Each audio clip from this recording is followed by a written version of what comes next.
Star Report. I'm your host, Star. Welcome to the show, Monday evening.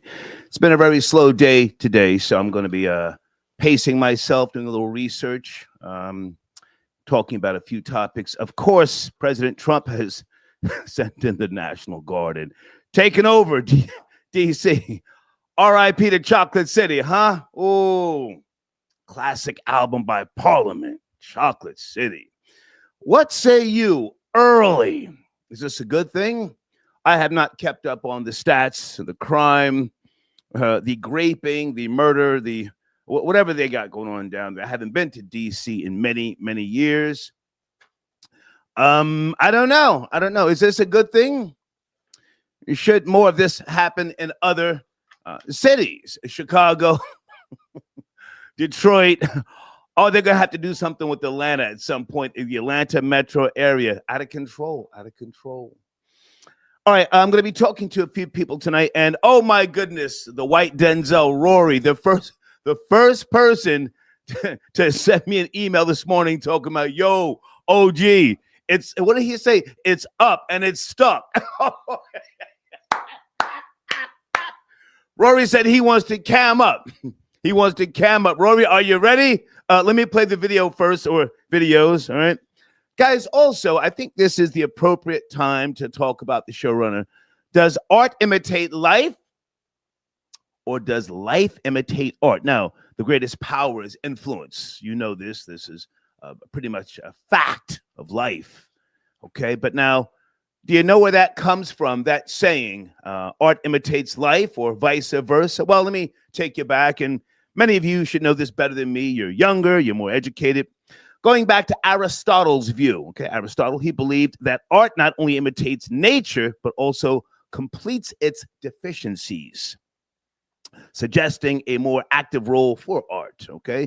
Plato's theory of forms. Plato believed that art was a copy of a copy, further removed from true reality, okay? And Oscar Wilde from the 1800s, the Irish poet and playwright, he argued that life imitates art more than the other way around. What say you in 2025? I mean, these are old Caucasians. Is it time to update things? I'm really baffled. I'm not confused. I'm baffled. And I have to catch myself at times because, I love to see people brawling on the internet. I love to see females getting handcuffed for shoplifting. I love it. What's wrong with me? People ask me from time to time about, did I watch this new show? I'm like, a show? I'm watching niggas get shot on YouTube on a regular. And I'm hungry. Oh, I'm hungry for this. Anybody know about the Grand Report? Oh, I have to take a break from that site from time to time because I get so enthralled with the bullshit. Anyway, does art imitate life, or does life imitate art? We have to, especially if you're a parent, a grandparent, an uncle, an auntie, we have to discuss this because it's not just young people of color who appear to be out of control. It's the Caucasians. Oh, those Hispanics. They are doing the most up in the New York tri-state, the young Caribbeans, and what have you, out of control. And clearly, the internet has changed society's norms, if you will. I'm a low-budget sociologist, for those of you who don't know, my high school dropout. So don't take my word for anything, but it's so different now. And clearly, the babies are raising the babies, and the internet is raising your babies. I feel sorry for some of you parents. I feel for you. You're fighting the internet, and some of these people, not just young people, if you take their phone out of their hand, give me my phone, give me. Whoa. Anyway. All right, give me a second, guys. I see a few of you in the phone queue. I want to get to you, but let me play a video just to give you some context in case you're not up to speed. I appreciate you guys who watch the Star Report for your news, other things. So, you know, I do try throughout the day to put together some really, really informative news videos and information for you so we can have a healthy discussion. Okay, this came out 7 hours ago, CNN. Let's go. President Trump declaring a public safety emergency, saying he's activated 800 National Guard members in the nation's capital and has now placed the D.C. Police Department under federal control, saying that Attorney General Pam Bondi will, quote, take command. This takeover is happening as the president says that crime in the city is out of control, despite officials saying that certain crimes in the city have hit a 30-year low. Watch this. I'm announcing a historic action to rescue our nation's capital from crime, bloodshed, bedlam, and squalor, and worse. If necessary, we're going to move service members directly to joining the guardsmen, and that'll take place very rapidly. CNN's Brian Todd is closely following this story for us. So, Brian, take us through President Trump's order and what else he's threatening, because he says he might activate the military. That's right, Boris. He says he is kind of reserving the option to activate additional military units in Washington, D.C. if need be. He then later said he didn't think he would need them, but he's going to keep that option open. He is also considering at least expanding the National Guard deployment to other cities. He named Chicago and New York City. But let's see how this plays out in Washington, D.C. first. We do have some source reporting from three sources familiar with the matter saying that both the D.C. Mayor Muriel Bowser and the D.C. Metropolitan Police Chief Pamela Smith did not know of President Trump's announcement prior to when he made the announcement. They were caught kind of unaware of this prior to when he made the announcement this morning. As you see the graphic there, the president plans to mobilize some 800 National Guard members on the city streets here in D.C. to put the D.C. police under federal control. That is unprecedented, by the way. A president of the United States has never taken control of the D.C. Metropolitan Police Department before. Also, FBI agents are going to be patrolling with the police department here. That is also a very rare occurrence, according to our sources. It's very rare for FBI agents to patrol with police in a local police in any given city. Already some pushback here in the district from this. But let's first hear from President Trump. I'll get to the pushback in a moment, but here's what President Trump had to say about what he hopes the police could do in the city. See, they fight back until you knock the hell out of them, because it's the only language they understand. You can see they want to get at it.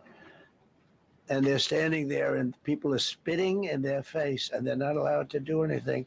But now they are allowed to do whatever the hell they want. So the president promising a very tough crackdown on crime here in D.C. And again, we mentioned some pushback to this. The D.C. Attorney General, Brian Schwab, has issued this statement, quote, "The administration's actions are unprecedented, unnecessary, and unlawful. There is no crime emergency in the District of Columbia.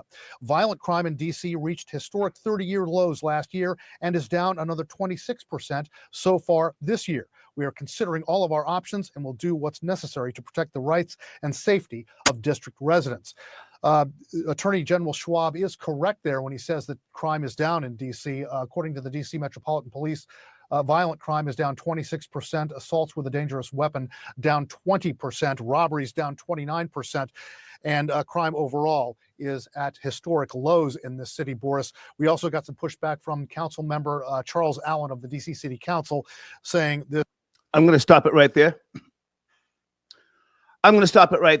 I'm all in favor of this, not just because I voted for Trump, but there has to be order restored. And sometimes you have to use a certain city, your own backyard, if you will, to set the tone. Years ago, Trump wanted to send the National Guard into Chicago. Was it the rapper Chance, Kanye West, and Common who made their voices heard and said, no, we don't need that? I mean, entertainers. Why are entertainers given the platform to speak for the people? The record numbers of shootings in Chicago, insanity. That's all I'll say. So anyway, phone lines are open. I've got more videos to play. Whoa, wait a minute. Well, look who wants some smoke early. Oh, the takeover, the break's over. Yeah, Big MAGA hover. Hey, we're Okay, gonna the white whitewash that Denzel. chocolate city and gentrify it, baby. Hey, Rory, Right. can you hear We're me? gonna whitewash that chocolate city. Can you hear Yeah, I me? can hear you. Okay. Yeah, I can hear you. You and I spoke earlier. I want your A game. Let's bring the language down. We don't have to do the stereotypical stuff. All right. Gotcha. Number 9 mayor may not be calling in. Anybody else want to cam up? You got to fix the echo. We got something going on already with the Well, I echo. like Make the adjustments, stereotypical. please.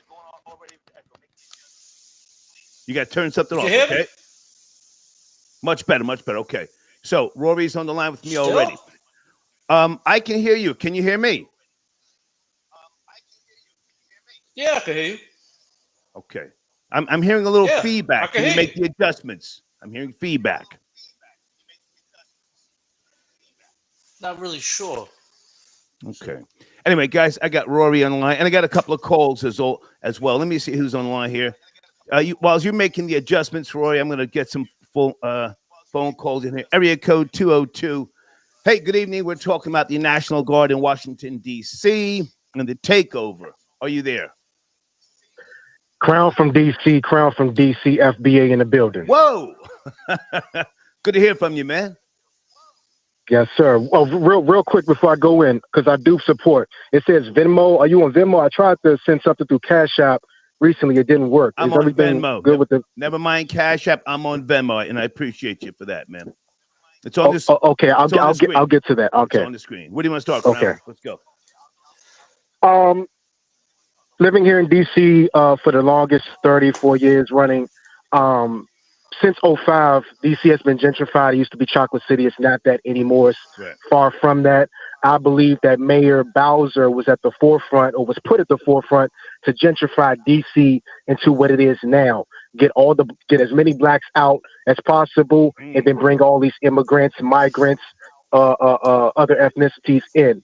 That's with the adults. Now we have the youth that everybody is targeting at this moment to get them about. And they're not going to give them programs. They're not going to give them anything beneficial to get them off the streets on a Friday, Saturday, Thursday night, Sunday night. They're going to lock them up for any and every little thing, because we are the ones that get targeted more than anybody else. They're not putting this effort into finding children that are coming up missing within DC. So how about they focus on that? They have a lot of strongholds. Hold on a second, Crown. Hold on a second, Rory. Rory, you got to fix the echo, man. Take the headset off, go out and come back with something, because you're killing the vibe. Please, Rory. Okay. Crown, are you there? Go ahead. I'm sorry. Yeah. I think some of the lice is getting into the microphone. He's not able to adjust some of that Irish lice. But anywho, yeah, I think. Shots fired. Shots fired. Come on. But on the flip side, because there's the objective perspective, we aren't helping our situation. Yes, there is a sector here in DC that is kind of out of control to a certain extent. For me, you have to start at the base. Don't say that crime is ramping up. Where are the weapons coming from? These children aren't importing the weapons within the city. So how about you target the people that are importing the weapons within the city, within the area? Go there first. Don't target the youth for coming up with these weapons, if they are at all, because this is, the white supremacy media that's talking about this. Don't talk about that. Go to the source of the issue. But hang on a second, Crown, if I can jump in. Yes, sir. We've already got the National Guard that has been deployed. They have taken over for about 30 days from the police. Pam Bondi has spoken. I got more video footage to play. So I hear what you're saying, and I respect your opinion. You're born and raised in the D.C. area, yes? Yes, Northwest Washington, D.C. Washington Hospital. Okay, hold on a second. Rory, I got to send you out and come back in, because you're echoing and you're just killing the vibe. Go out, come back in, all right? I'm sorry. Pause. So pause. Yeah, pause. All right. So let me ask you this, Crown, because many of us on the outside, we're looking in and we we don't know what's going on with the mayor who, to my knowledge, correct me if I'm wrong, she was not even aware for hours that this was going to happen or that it did happen, number one. And number two, do the police have qualified immunity in the Washington, D.C. area? That's my real question. Qualified immunity. Well, qualified immunity or not, they aren't held accountable the same way the government is holding us, the citizens, accountable. And not only the citizens, foundational Black American citizens. Mayor Bowser, to me, is a joke. She's been a joke since they put her in office. And we did not elect her. They put her in office. Now D.C. is, quote unquote, as she said, the gayest city in the world or the gayest city in America. Like, what type of narrative is that? So how you blaming white supremacy? So how you blaming white supremacy? You got a black mayor that's putting illegal immigrants above black citizens, and now you're talking about she's ruining the city. But in the same breath, you're talking white supremacy. It would be a good thing. It would be a good thing for the good people of DC if it became more white and got gentrified. It would be a good thing. Whoa. It would be a good thing if DC finally had a white mayor. It would be a good thing. Rory, where failed black leadership for 30 years. Rory, one at a time. Let Crown respond. Crown, go ahead. Rory, you're Irish, right? You're not qualified to speak on anything that has something to do with us. How about I'm you American. Business, Rory Yana? You got a boy in there. That's why there's an echo. I'm American. Echo, get the boy out the room so we can talk in private and we can have the boy right here. I really want to have, hold on a second, because I don't want to do all this tonight. I want to have. He started it. Okay, well, no, let's just slow it down. I don't want talking on top of each other. One at a time. Crown, you took a shot at him. Roy, do you want to respond? Please turn your volume down so we're not just like all over the place. No, I mean, I'm trying to keep it real. You know, it would be good for DC to get cleaned up. DC has been its own worst enemy. Black leadership, black city council, black mayor after black mayor. Nothing has gotten better for the people of DC. DC is not a safe city at all. Everybody knows that. And on top of it, it's the capital of our nation. It's the capital of our nation. You shouldn't have to go out 2 blocks outside the White House and see a black ghetto as the capital of our nation. That shouldn't happen. Nobody feels bad about, black people's feelings. They're the ones causing all the trouble in D.C. They're the reason for the federal takeover. Okay, let Crown respond. Please do not interrupt. Crown, you have the floor. Got you. You speak about white supremacy. If I'm correct, white supremacy does put black pawns in place to mislead black people. You do know that, right? When you speak about white supremacy, they put black faces in high places to mislead us. And it has not been working so far. You voted for them. Again, this mayor that you're speaking about this mayor that you are speaking about is on her 3rd term and has now put DC in a place where it's the quote unquote gayest city in the world. So hang on a second, Crown. Are you blaming white supremacy for the black female mayor who I haven't even played her video yet? You blaming white people for her constant reelection? I want to be clear. No, I'm speaking to Rory. He's saying that I'm speaking to white supremacy and leaving the black woman out. I'm saying the black woman, Mayor Bowser, is a pawn of white supremacy to That's what I asked you. That's what I asked you. But hold on. Right. I really want to know if the police have qualified immunity, because President Trump spoke about, unless I misinterpreted something, he said they're spitting on them. Was he referring to the citizens spitting on the police? If you don't know, just say, I don't know. If anybody can tell me, email me, please. Do the police in D.C. have qualified immunity? If they do not, then you'll have the citizens acting towards the police as they do up in New York. They lost qualified immunity up in New York. That's all I wanted to say. Go ahead, Brown. Go ahead. I do not know the answer to that question. Okay. I do not know. But there have been, and I've seen myself, there have been black people stepping up and saying, listen, this ain't right against the police and whatnot. But that may come off as antagonizing the police, giving them leeway to do whatever they want to do. So qualified immunity or not, again, the police officers are just the local soldiers for the government, pretty much. So they do what they want to do anyway, good or bad, indifferent. You seen what happened with Sonia Massey? Okay, so hold on. Okay, now let's have this conversation, Rory. So where are we now? The National Guard is there. Crown, is this a good thing? Is this are you against it? Where are you? The National Guard is there. I'm against it. Okay. Because I know who they're going to target.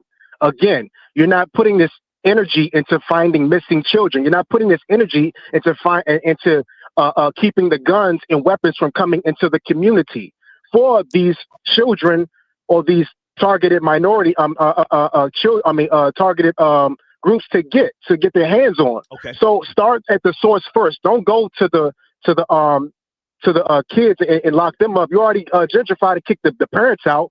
Now you want to do that to the kids, and all they're going to do is just stack up the prisons. Okay. So it's just gentrification all Can over. we let Rory respond, please? Rory, back to you. Yes, sir. Yes, sir. Rory, respond. Go ahead.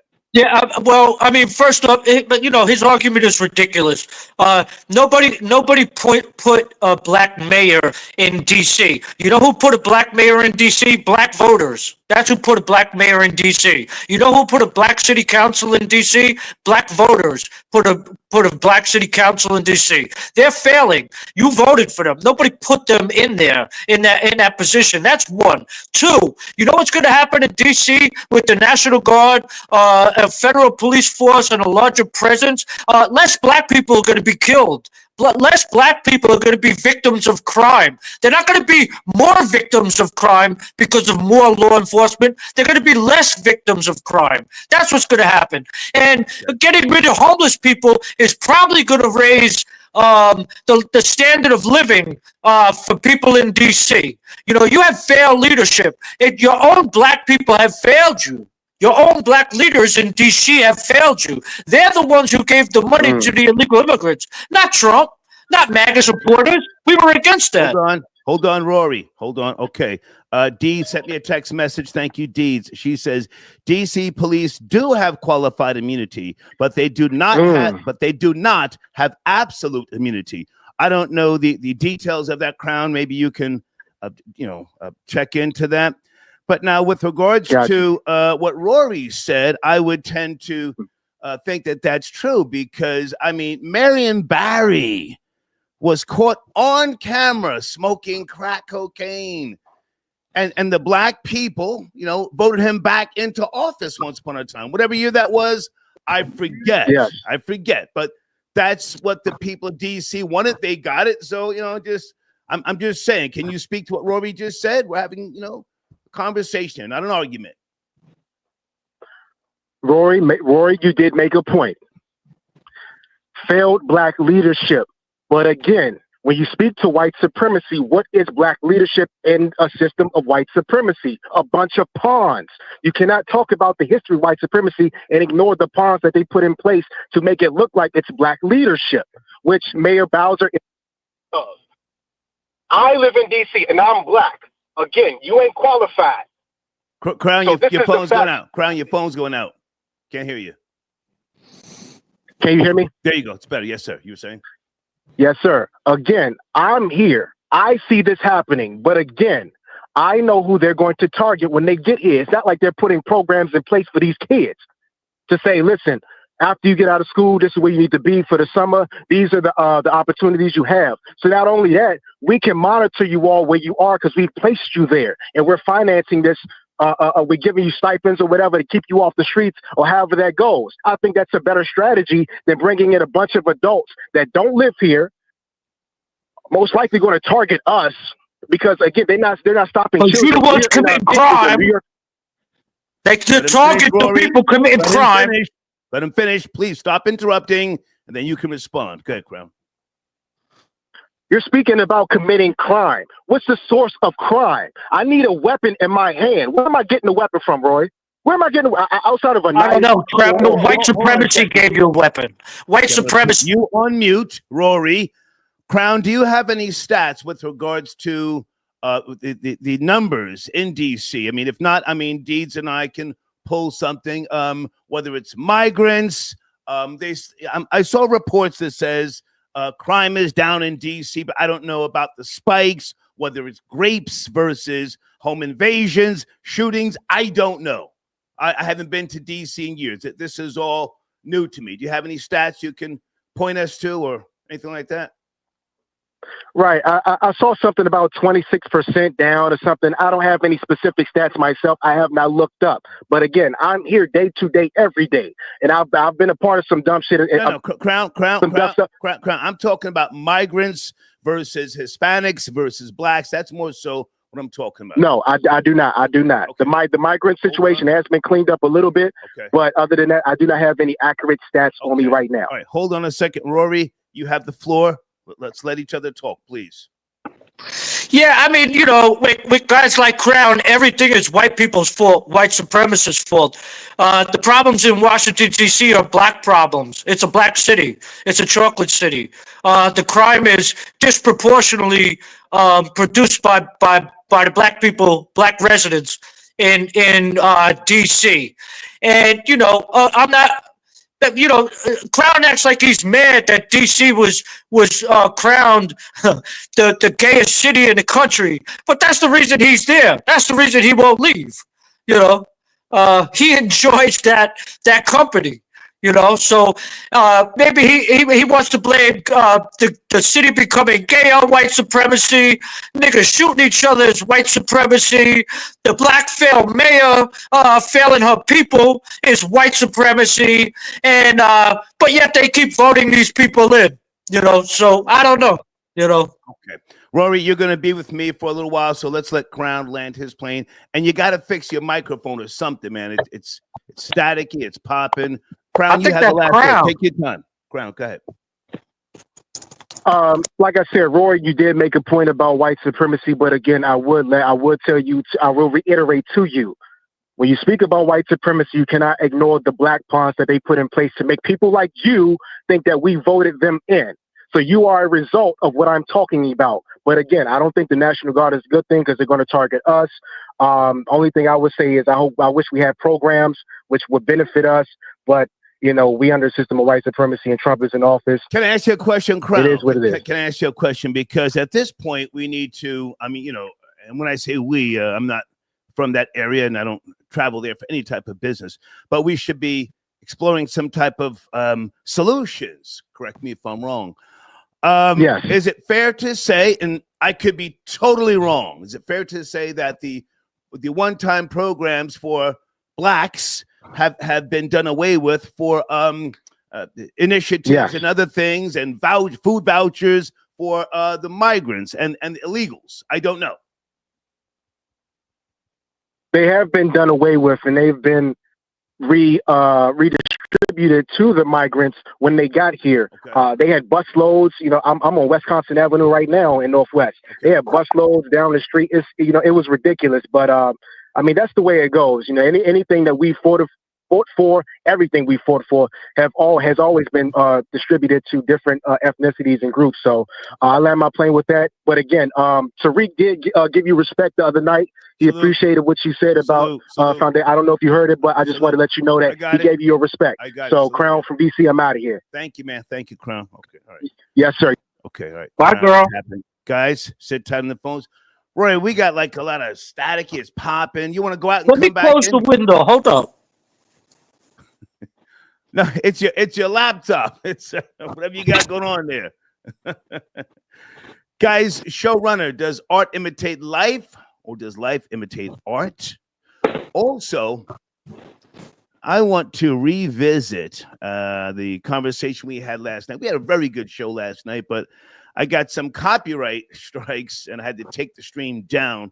We were talking about the trucking industry and DeKalb County in Georgia and Alabama truckers have been fined for not speaking English.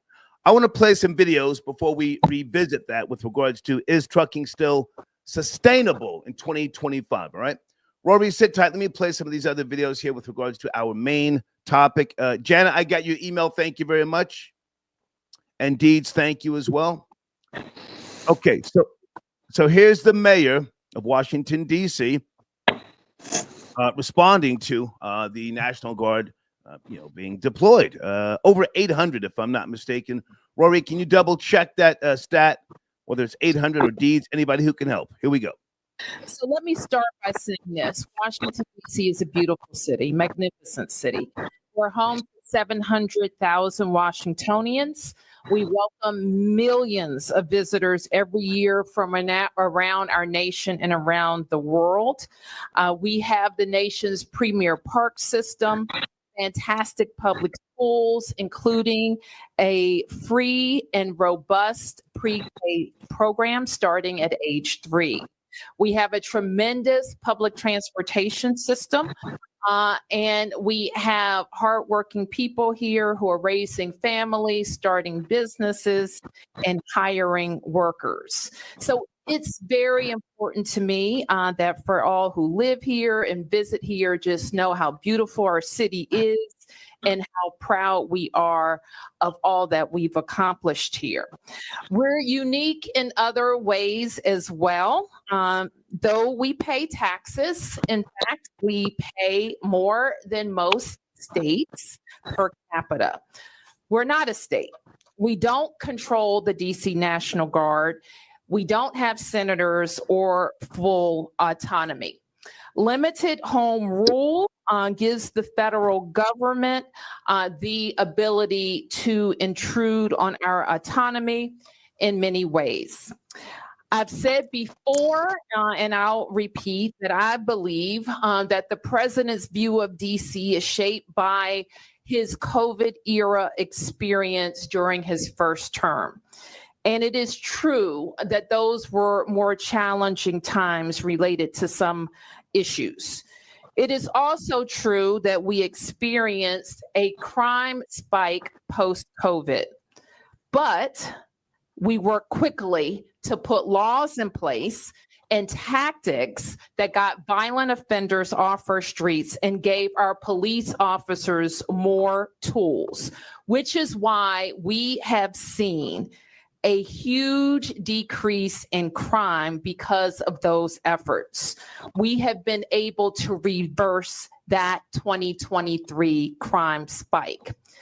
This year, crime isn't just down from 2023, it's also down from 2019, before the pandemic, and we're at a 30-year violent crime low. We're not satisfied. We haven't taken our foot off the gas, and we continue to look for ways to make our city safer. We know, however, as most have heard from the president's press conference, that he has prerogatives in DC unlike anywhere else in the country, including his authority given by our home rule charter to require the mayor, to require me to supply services of the Metropolitan Police Department. And he also has control and the ability to deploy the National Guard. Yeah, but let me be clear.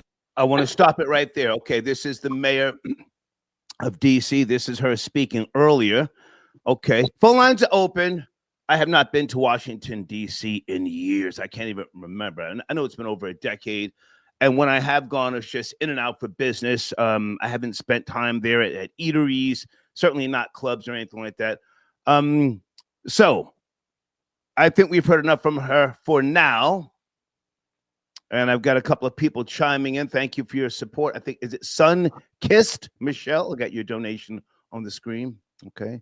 Sun-Kissed Michelle, my name is with one R, not two R's, but thank you for your donation. History and statistics shows that minorities are targeted the most. Okay, the problem is innocent people and children gets caught up in it. Okay. Get that cornball out of here, please. He's loud with zero substance. So is she talking about you, Rory, or Crown? Rory. He's actually probably talking about crowds, black ass. Easy. I spoke to you earlier. I said, give me your A game. Give me your A game. Hold on a second. Thank you for your donation, Sun-Kissed Michelle. Hey, are you calling from the DC area? Area code 202. Good evening. Good evening. Can you hear me? Hey, who's this? This is Tedra. Hey, how are you? Thank you for tapping in. I'm fine. Where do you want to start, dear? I was just chiming in because I was listening to the conversation to the caller before, from the caller before me and the guy. Mm-hmm. And I kind of do agree that, well, personally, I think, far as, you know, with the Trump and the National Guards and all of that, I think this is a fight amongst, and I don't mean to say it in a racist way, but amongst the white people and the people that is going back and forth. I don't think this is something that really black people should get into, because it's going to just point the finger at black people, because it's always been done that way. They've pretty much taken or just moved black people out of the District of Columbia. Okay. And if there's issues or problems, you can't really point it to the black people, because it's really predominantly about 60-40 as far as black people, you know, are concerned with, you know, as far as the, I can't think right now, but Well, hang on a second. You're from the D.C. area, born and raised? yes, Okay. Can I ask, how old are you, respectfully? How old are you? I'm 53. Okay. I don't know the ins and the outs of DC, so I really want you to educate us. Don't worry about being racist, you know. The National Guard is there. I have not kept up on crime stats. Is there an issue with crime down there? Carjackings, shootings, YNs running around. I hate that term. YNs running around, punching on people. Or is it migrants? Is it illegals? What is the issue? Something's going on. What's the issue down there? I mean, I think right now with the dealing with Trump, I don't think it's the black people. I think it's more the other race people are angry. Okay. Because I don't think it was black people that voted him in there. So they're mad because it backlashed on them. Okay, but listen, the National Guard are there. Hang on. Over 800, they are there. And what did you say? Black people shouldn't get involved? I want to be clear. I didn't understand that. Yeah, I mean, I think it's not our issue. It's not black people's issue to go down there and really say, you know, because... Baby, it's your issue. Are you a mother? Are you a grandmother? Are you an auntie? I'm a mother. I'm not a grandmother. I'm an auntie. With all due respect, it's your issue. Stop and frisk was an issue for every young black male up in the New York City area once upon a time. The National Guard is there. Tell us how you're going to deal with it, please.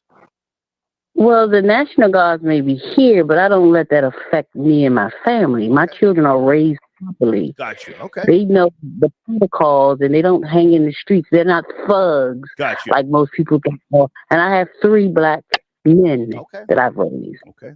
They all have good jobs. They all know not to go out to be proper citizens, and that's not something that the stigma of black people in DC are the issue. It's bull. Okay. I appreciate the call, darling. Thank you so much. Thank you. Okay. Thank you. I let her speak. Ridiculous, man. When's the last time you've been to DC, Rory? I was in DC last summer. I went for a soccer game where the Redskins play. They had Chelsea played, I don't know, some Spanish team. I'm a Chelsea supporter from London. Okay. So, yeah, I went down there, hung out. Like I said, DC's cool for like a 3-block radius, you know, but after that, it's just a black ghetto. And it's not some place that's safe, you know. And they did the mayor who got up there and was talking to the mayor of DC. What she said she changed laws. The laws she changed were the same laws that they changed here in New York. She has no bail laws, no cash bail laws, which increased the crime. And I didn't know that. Yeah, and she also declared it a sanctuary city, you know, which prohibits federal immigration officers from taking the guys out of jail and deporting them. She blocks them from being deported after they've committed crimes in her city. So she changed laws, but she changed laws for the worst, not for the best, you know? Okay. Someone said they sent in a donation. Will, I can't get every donation on the screen. I try to make the effort, which is far more than a lot of shows do. Do you want to call in? You've got some issue with Crown. Call in. What's your area code? Call in. Crown's all right. Crown's not a stupid guy. Hold on. Don't talk on top of someone else who said he sent in a donation. Sir, call in and tell me what area code you are calling in from. Hey, is that Gene Richmond, a.k.a. number 9, tapping in on a Monday? Number 9. Greetings. Thanks for having me. Good to hear from you, man. We got some type of echo. Can you make the adjustments, please? So we can hear you. Okay. Is this better? Hold on. It's number 9, guys. Is this better? Yeah, hello. No, it's kind of echoey, man. Can you take off the headset, please? We've been through this on multiple occasions. Is this better? There you go. How are you, man? What's cracking? We shaking. Great. How you doing? Good. National Guard in D.C. When's the last time you've been there? I haven't been there in ages. I was actually in D.C. last summer, and I had a really good time, I might add. I made sure I stayed in the where the good common folk are, where the folk that spend money and have the palest complexions, if you know what I mean. Okay. That's always where you're a lot safer in this kind of scenario. But I think that this initiative, it's two ways to look at it. If you look at Federalist Papers, and Federalist 74 talks about the framers talked about the importance of having a commander in chief that takes the interest of national security and the interest of the people's safety at hand. But also, if you look at the Federalist Papers in the early writings, it talks about we cannot give one individual too much power over its military to oversee the American people. So it's kind of a unique situation that we're in regards to having this National Guard and additional federal forces agents in that area, helping to quench the violent crime uptick in that area. That being well, now this is for 30 days so far. Is there any talks, or do you think he's going to try and extend it? This is a federal takeover of his city for 30 days, right? Right. I think this is a test run, and I think they want to see how this plays out in a broader scale, because once it shows results here, then again, you have cities like you mentioned, like Chicago, like New York, like and other places in the southern regions, major cities that are experiencing out of control violent crime and out of control crime dynamics in their major cities. And we've seen that in the last couple of years. So I can understand and I can respect Trump's initiative, but you also have to be careful, like some of my libertarian friends would say, when you have an overt imposition of government, then the people become slaves to this government rule. So you're looking at a very fine line. Myron, what area code are you calling in from? Guys, you have to email me and say, I'm on the line, such and such area code. Otherwise, you'll sit there. I got a bunch of calls. Good. You were saying number 9. So you're looking at a very fine line where this might play a unique element, because you go into the point of too much government, or you go into a point, the safety of the people. So, and then you have that gray area there. So we got to be mindful of what happens. Well, the National Guard is there. So, there's a lot of things that we can ponder, think about, and try to get an understanding of, but they are there. And again, for 30 days. So now, how do you feel? Is this a good thing? Cut and dry, yes or no? Well, I think in the grand scheme of things, it is a good thing. Okay. Commander-in-Chief's role is primarily one of national security and the best interest of the safety of its people. So I think this is an absolutely good thing. Violent crime is out of control in the federal district of D.C., which is what it is. And, the government has that ability to impose whatever policy it feels fit to ensure the safety of its people. So I think it's a good thing. All right, Rory, do you want to comment on what Gene Richmond just said? Rory. Yeah, I agree for the what up, number 9. I agree for the most part with what he said, but I just think he's like a little scared to say black violent crime or black crime wave. It's not white people in DC carjacking people. It's not it's not YCs. It's not young crackers running around shooting people. You know, it's black people who are committing the crimes. It's black people who are killing people. It's a majority black city, and the people who are going to be arrested during this this federal takeover are going to be 90% black people who are committing the crime. So until we wake up and just start like not being scared to tell the truth about where the crime's coming from and why the capital of our country is looks like a homeless shelter once you go outside that 2-3 block radius, which is a cool city. For those few blocks, it's a cool city, you know, a fun place. It has a lot of history. But for it to be, you know, for you to walk off the beaten path a couple of blocks and be in the middle of the hood in a ghetto, you know, that's not acceptable in 2025 in America. Okay, all right. Number 9, back to you. And Janet, I got an email that you sent me from CBS News, fact-checking Trump's D.C. crime claims. Okay, I'll play that shortly. Thank you, Janet. Number 9, back to you, sir. Well, of course, I want to agree with Rory on everything he said, and I'm not afraid to call black folks being the spearheads of violent crime. I've been saying that for years, and that's just the reality in D.C. and every other major city in America, and that's just what it is. And I'm not going to sit here and blame white people for it, because I think that's one of the most feeble and still strange arguments to this day to blame some sort of white boogeyman for black plight and out of control crime. I think that argument is stale and it's on life support.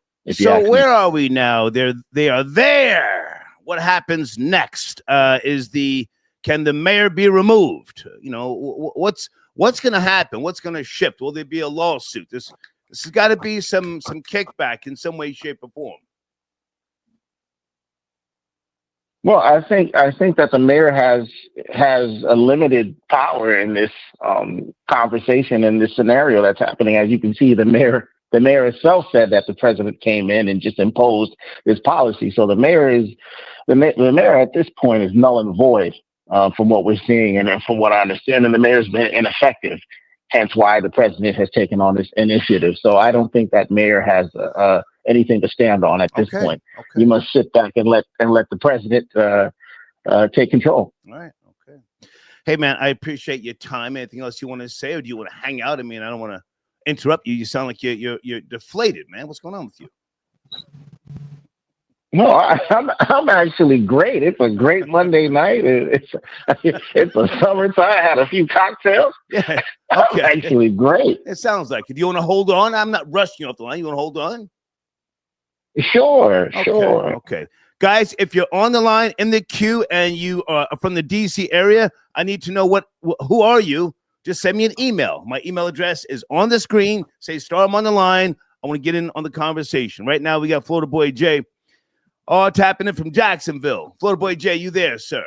Hey, Florida Boy Jay on the line, representing FBA's B1s, 8.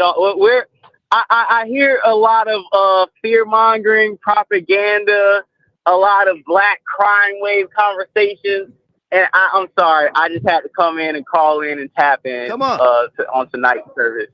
Yeah, man. Okay, first of all, in these cities, the crime has dropped. The crime has dropped, okay? Violent crime has dropped. I don't understand why we got a bunch of folks scared of the YNs. Yeah, a couple YNs gonna catch you slipping and jack you for the Montclair jacket. It is what it is. But we don't need to be sending out no National Guard, federal troops. All this is political theater to really rile up the blacks and antagonize black Americans to set it off again. That's what's happening. Because Whitey got whipped up in Cincinnati, And then we had the false flag of the fake Tesla employee crisis actor getting jumped by the YNs. Now Whitey got to come out here and try to get these niggas back in line. That's all that's happening. Just political theater. Rory, do you want to respond to Florida Boy Jay? Yeah, I mean, he's mad because we got a president that ain't gonna pander to blacks, and they gonna call him out for what they're doing.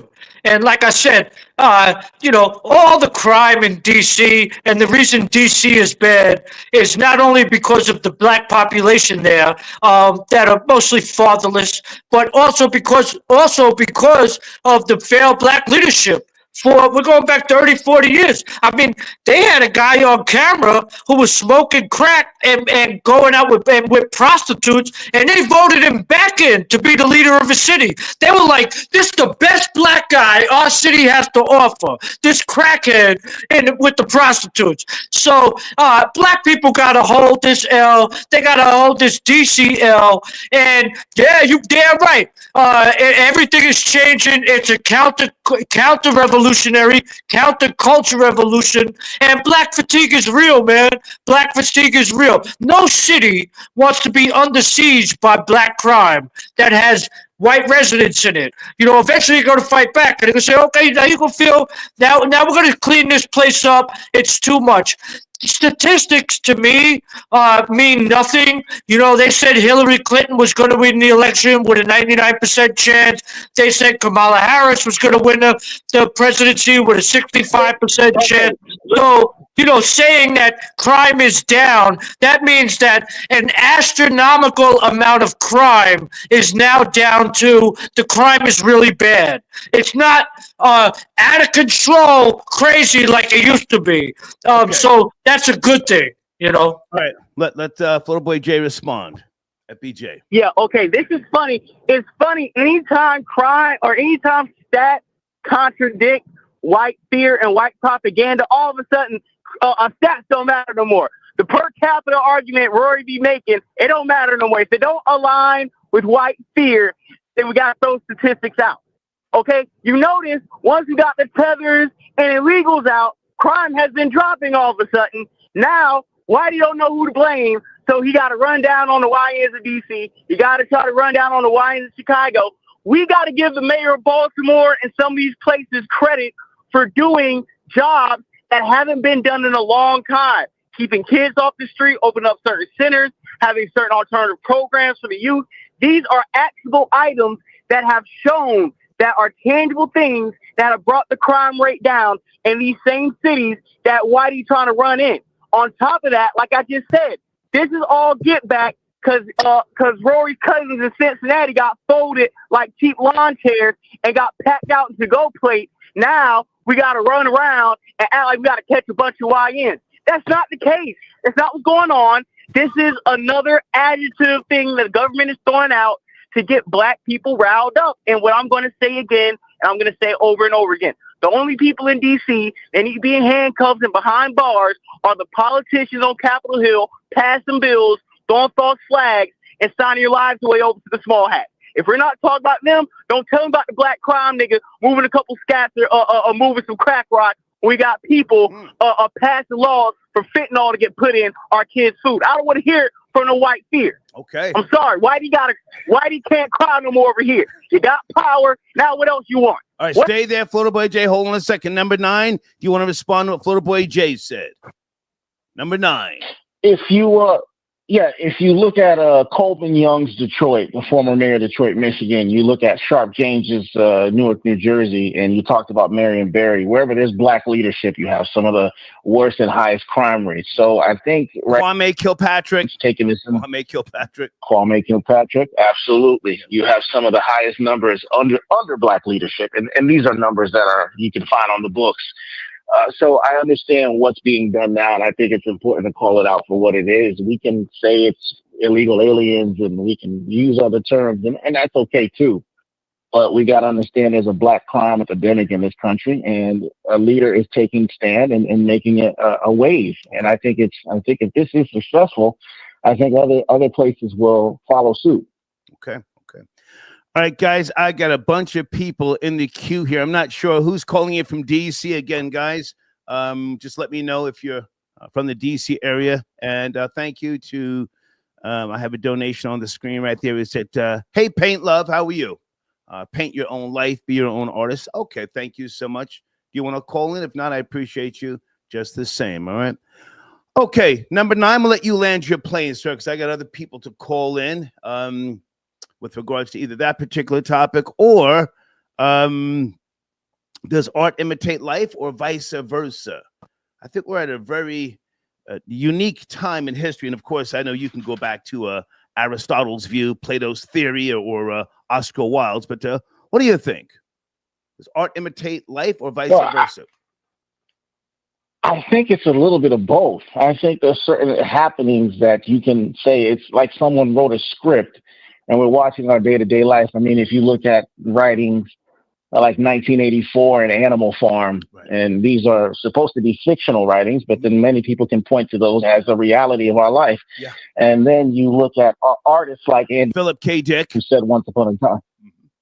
Correct. Yeah. You look at Warhol, who said once upon a time, everybody will have 15 minutes of fame, and look where we are. Okay. So it's a unique idea, but again, I think it reflects on both ends of the spectrum. So it's a little bit of both, in my opinion. Okay. Hey, man, I appreciate you. Number 9, thank you, sir, for being available. Okay. Photo Boy J, stay with me. Photo Boy J, someone was in the queue, but I couldn't find them. Area code 202. Are you calling from the DC area? 202. Yes, Star. What's up? This is Marvin Magnus, homie, Boxologics United. Hey, how are you, man? Thank you for tapping in. Absolutely. Where do you want to start? Muriel Bowser's trash, man. Say again. Muriel Bowser is trash.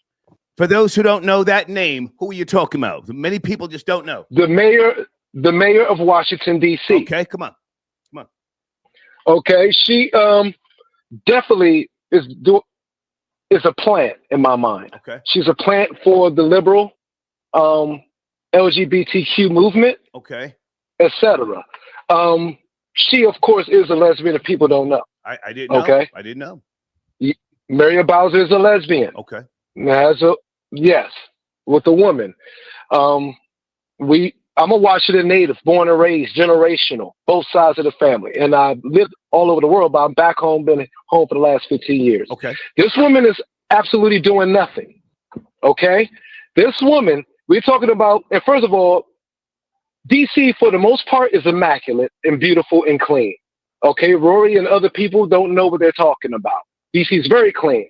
The crime is not out of the roof at all. It's nowhere near like what I was raised in, City Under Siege, where we was murder capital of the world 5 years in a row from 89 to 94. Okay.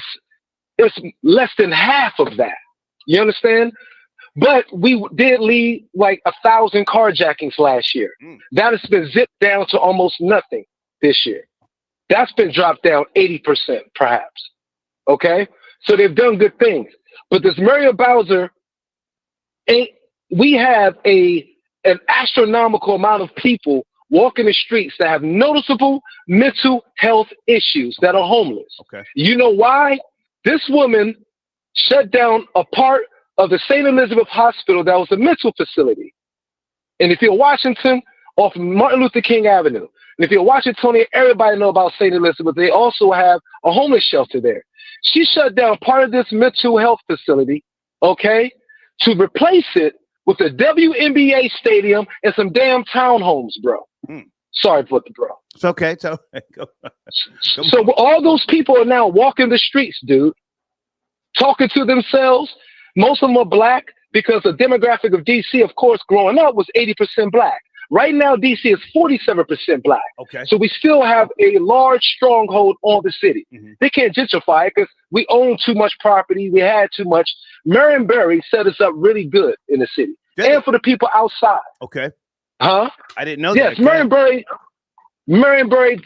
that was a setup. Okay. Marion Barry infused so much wealth to the black people that they was able to move to Montgomery County, Arlington County, Prince George's County, all of that. That's all due to Marion Barry's mission, turning his back or being a pawn and was helping his own group. If I can jump in for a second, Deeds just sent me some 2025 year-to-date crime comparisons. Florida Boy Jay, you still there? FBJ, I'm you right there? Okay, Rory, check your email. I sent you some stats as well. And is it Myron? I'm forgetting. Myron? Yes, sir. Okay. According to what Deeds sent me, and this comes by way of mpdc.dc.gov. That's the source. mpdc.dc.gov. In 2024, you had 112 homicides. 2025, which is not even over yet, you got 99. Sexual abuse, 110 back in 2024, 55 in 2025. So it's a 50% decline. Assault with dangerous weapons back in 2024, 667. In 25 right now, 534. You have a deficit of 20%.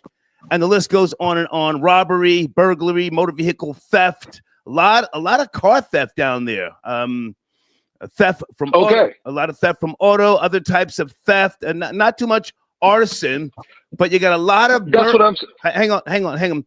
A lot of burglary in 2024, 543 cases reported, convictions, what have you. To date, 437. So you have a 20% decline.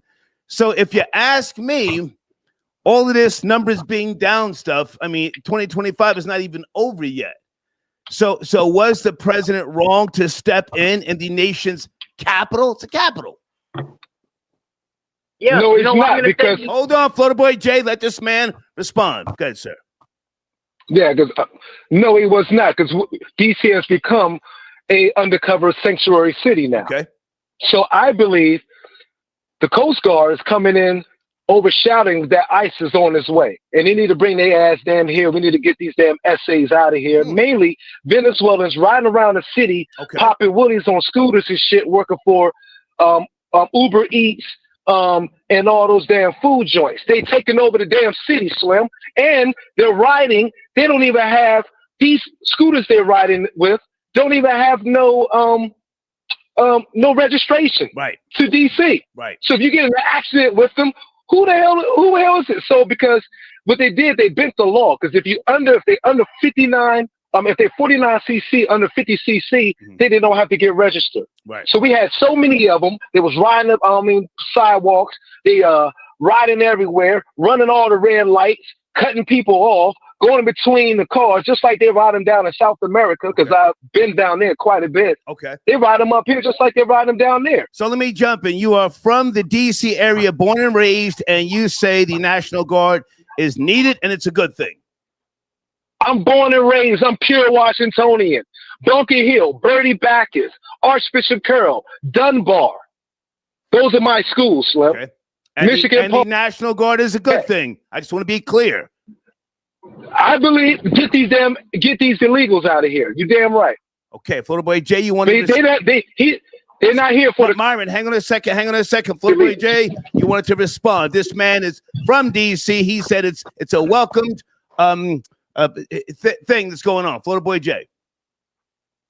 Yeah, the reason why I call BS, and this is all political theater and propaganda of some salute number, not some Orwellian prophecy, is because when there's known gangs, known members of gangs in cities, where's the National Guard in Jacksonville when ATK and KTA was shooting up the city? Why was the National Guard in Justina or 103rd where you knew there was gangs, you knew niggas was getting shot, you knew bodies was dropping, you let niggas die. You let people die every day in these big cities with these gang conglomerates that even people on YouTube from overseas can pinpoint the murders and who's doing them. You don't send that stars in, but Whitey gets beat up at a fake job. Whitey gets choked out in Cincinnati. Now we got this big summer crime wave that the stats even contradict in order to do what? To rile up black people. Because white people got power. They can't fight themselves. They just got the illegals out of there. Now they want to turn to the FBAs and act like we got problems going on here. Black women lose their jobs in record. Black women have been losing jobs in record numbers. Florida Boy Jay, I gotta jump in. It sounds like you're moving the goalpost. With all due respect, this man is from the D.C. area. That's fine. Hang on. What needs to I live in Southeast right now. Hang on, Myron, hold on. Let's talk one at a time. What you're talking about, Florida Boy Jay, with Jacksonville, hey, we wish you the best. Right now, we're talking about D.C. This man said it's a good thing. Can you speak to that? And then we'll let Rory chime in, please. What I'm saying, the reason why it's not a good thing is because when they do certain stuff like this, like they do in L.A., is a ground zero for testing things, just like D.C. is. They have certain cities in the country, just like top city down in Atlanta, where they try things out. They see who's going for it, and when there's not enough people fighting back or enough people who's raising an eyebrow to what's going on, then it's going to hit your city, then your neighborhood. Then you're going to start implementing stop and frisk again. And then a couple months later, then you're going to have your freedom papers. So all I'm saying is this. It might be good for certain residents of D.C. when they start expanding this situation, when more people start getting in ICE and all these other things, and they start trying to have some type of authoritarian rule over the country and turn these places into federal cities and whatnot, then we will have a problem. But we got to stop it at the buck right now. That's all I'm saying, especially when the stats contradict. Let me jump at Florida Boy Jay. So do you want the National Guard in Jacksonville? No, because all these niggas is dead already. You should have sent them in first term 2016, 2017. That's the most boring city there is. They don't need the National Guard in the most boring city there is. It's boring down there already. What the hell? There ain't nothing jumping off down there. Yeah. Once in a while, they do snuff somebody. Hold on, Roy. With all due respect, yeah, we did a story 2 weeks ago. Jacksonville is the most boring, and that's a great thing. The most boring city in the United States. Yo, boring city for nightlife and hanging out and shaking ass and twerking is different from going outside and getting your head blown off because you want to have a night out. Yeah, it's boring down there. People don't even get shot. Hold on. Rory, do you want to respond, or do we let Myron land his plane?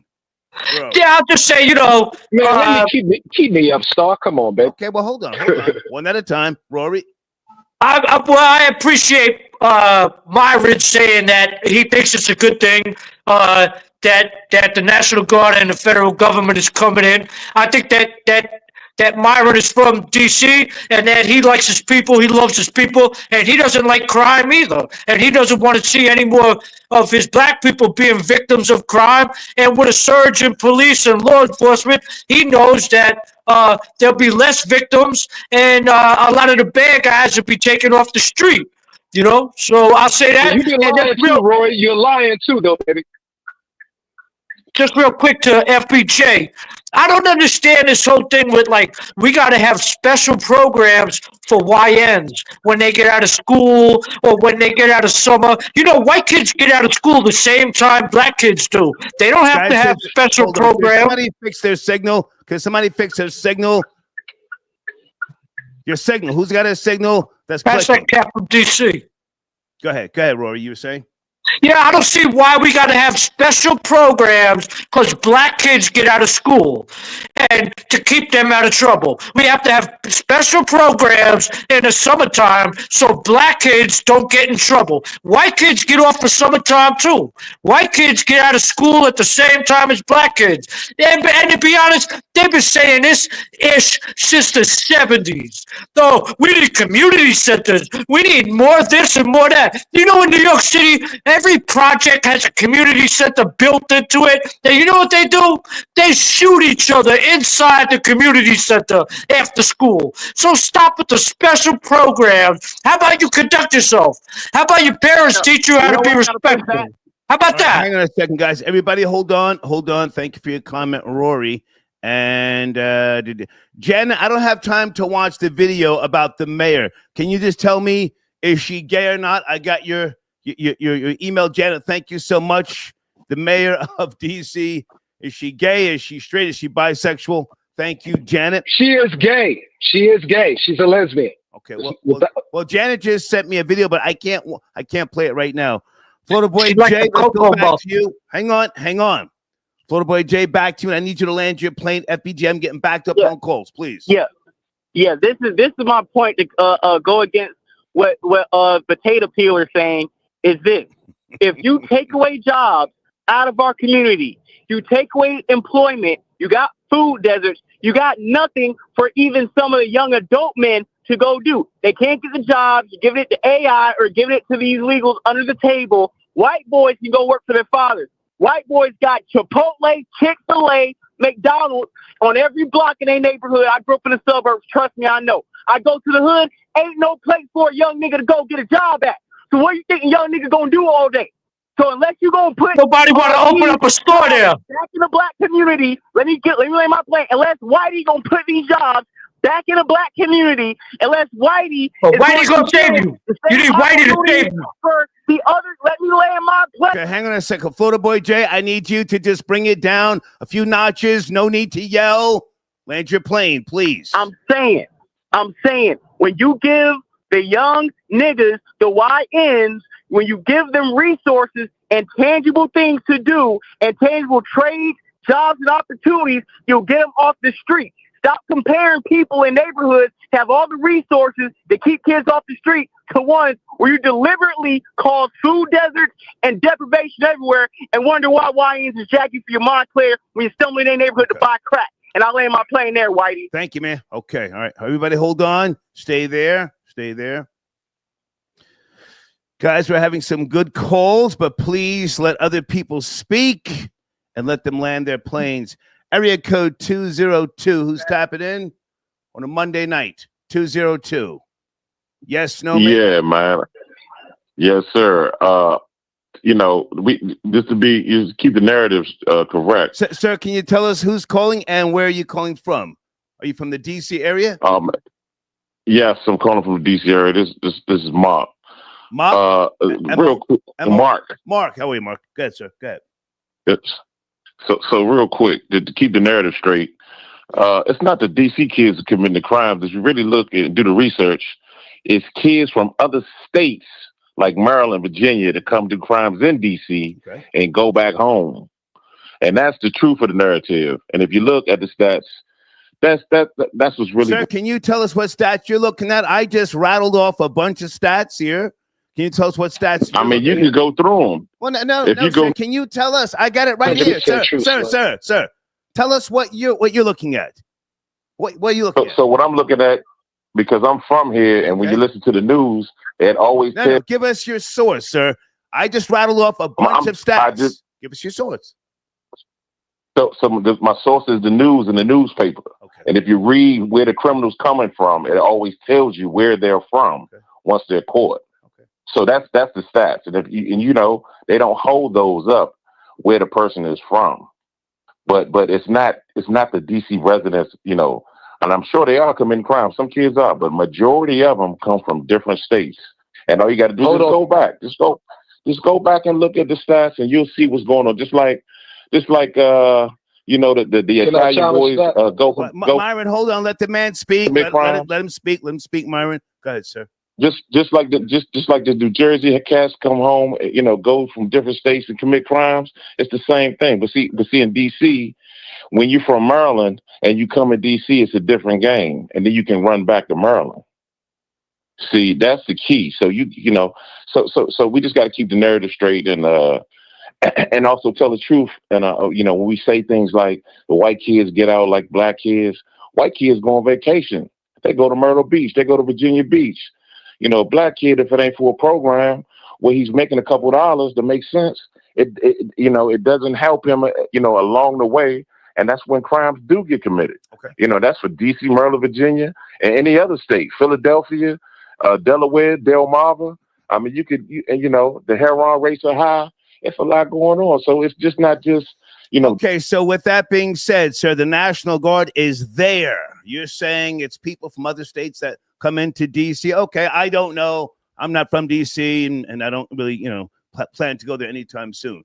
The National Guard is there. What happens to the people who live there? Will they be harassed? Will they be targeted by the National Guard? What happens now?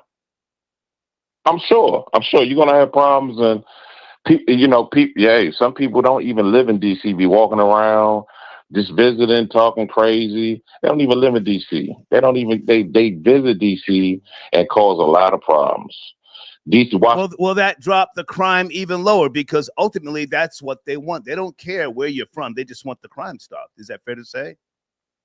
Yeah, that's very fair to say. Okay. That's very fair to say, and I think that also you got so many unsolved crimes that people are concerned that no one's getting caught. Right. That's the key, you know. So Can yeah. we let Myron respond to what you're saying? So let Myron respond. He's DC born and raised. He's on the line like yourself. Myron? Myron, are you there? Myron, yes, no, maybe? Yes, sir. Hey, yeah, I'm here, sir. We cannot hear you on the speakerphone. We can't hear you. Can't hear you. Cannot hear Yes, you. sir. Cannot hear you. Sorry, give me 1 minute. Can you hear me? No, we can't hear you. Do you want to call back? I can't kill the vibe of the show. I'll call directly back. All okay. right. All right. Sir, can you stay there? Rory, do you want to respond to this man? Or do I take another call? Rory. Rory, can you hear me? You know, I mean, it's the same thing. It's everybody else's fault. You know, that's what's coming out of his mouth. It's not DC. DC don't have a crime problem. Everybody in DC are good people. They're all law-abiding citizens. The only crime that comes into DC is from people from out of state. I mean, who's going to listen to this trash? You know, DC niggas are territorial. If you come up there from Baltimore, you come down there from New York, and you try to set up shop selling drugs or commit crimes, they'll blow your top off. DC is known for being violent. So he's not taking accountability for his own people. And it's just, you know, everybody else's fault but mine, you know. Okay. All right. Sit tight. Let me bring another call here. Area code 646. Big Elvis the chef. Are you there? Elvis the chef Rosenberg. Yes, no, maybe. In 5, Big Elvis 4, the 3. Chef Rosenberg. How are you, man? Big Elvis the Chef Rosenberg. I am here. Yes, sir. Can you come a little closer? A little closer, please. To the phone. I'm here. Got you. I'm here. Where do you want to start, sir? I'm happy, man. Great show. Thank you. I have to say that. I want to be real quick. Trump will do anything to stop the talk of Epstein in that list. Okay. And this is part of that. He's attacking a place where crime is down. Okay. I'm not saying that the scooter boys are not going crazy and the immigrants are not taking advantage of the sanctuary cities. I'm not saying any of that ain't true, like the gentleman was saying. And I agree with all of that.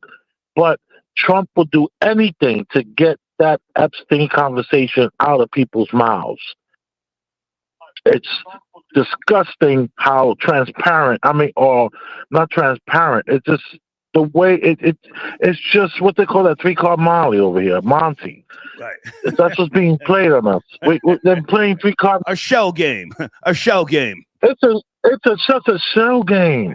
It's such a you need to, DC. You can ride your bicycle across DC and around in a few hours.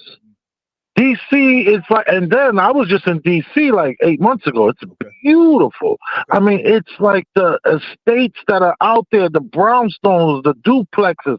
It's like the ghetto is it's a snap. The ghetto got 12 blocks. Okay. At least it appeared to me. I don't live there, not like the gentleman spoke earlier, but he just don't want us talking about Epstein and willing to do and say anything. I can appreciate what you're saying because I'm bothered by the fact that nobody's paying attention to the fact that Martin Luther King Jr. was talking about reparations. It's in the files. And people are more concerned about the Epstein, the files, the list. So there may be some validity to what you're saying. I appreciate your call. Big Elvis, can I ask you to speak to, does art imitate life or does life imitate art? You are the host of. That's such a great question. Art. Hang on a second. For those who don't know, you think that we are all living in a what again? I want to get your words correct here. In a construct. It's a simulation. A simulation. Some sort of where it's like in layman's terms, we're in some sort of computer program where there's only a few there's only 20 different programs separating us, and we all separated by income for the most part. So you can go anywhere around the world. Everybody's doing the same thing, afraid of the same stuff, have the same pets, the same furniture, the same drapes. Everything is the same. we just not close enough to notice it. You know. If you look back 100 years, you can find someone who looks exactly like you. Exactly. He won't be as fat as I am. Right. He's not going to be as fat as I am because the sugar companies weren't around. But for the most part, we're all the same, doing the same thing. And let me just say something about looks. It's not necessarily about looks. We all look the same. We all do the same. So art does imitate life, and life imitates art at the same time, Star. Yeah. If you cover this on your show, make sure you send me a link. I appreciate you, man. Big Elvis, guys, from Premium Black News on YouTube. Thank you, Elvis. All right, now. Yes, absolutely. Okay. Guys, hold on a second. We're going to get people on the lines here. Folks, I want to get your calls. Please respect the show. We now use Venmo. It's right there, VENMO, at Star Report. No longer Cash App, or at the top of the live chat, you can use PayPal, or you can use, hold on a second, Streamlabs, top of the live chat. Okay, Rory, sit tight. Myron, I see you in the queue. Right now, I'm looking for area code 720. How do I say your name? 720. I got your donation. Hang on a second. 720. How do I say your name? Is it Terrell? Hi, can you hear me? Hey, who's this? Hi, it's pronounced Sudeka. Nice to hear from you. Sudeka. Okay, where do you want to start? Nice to hear from you as well. I am a longtime listener, and I'm a Washington, D.C. resident. Okay. I have lived east of the river, which is the black side of town, for over 10 years, and been in D.C. for 13 years. All of like what Trump said today about the rapists and the craziness is completely incorrect. Okay.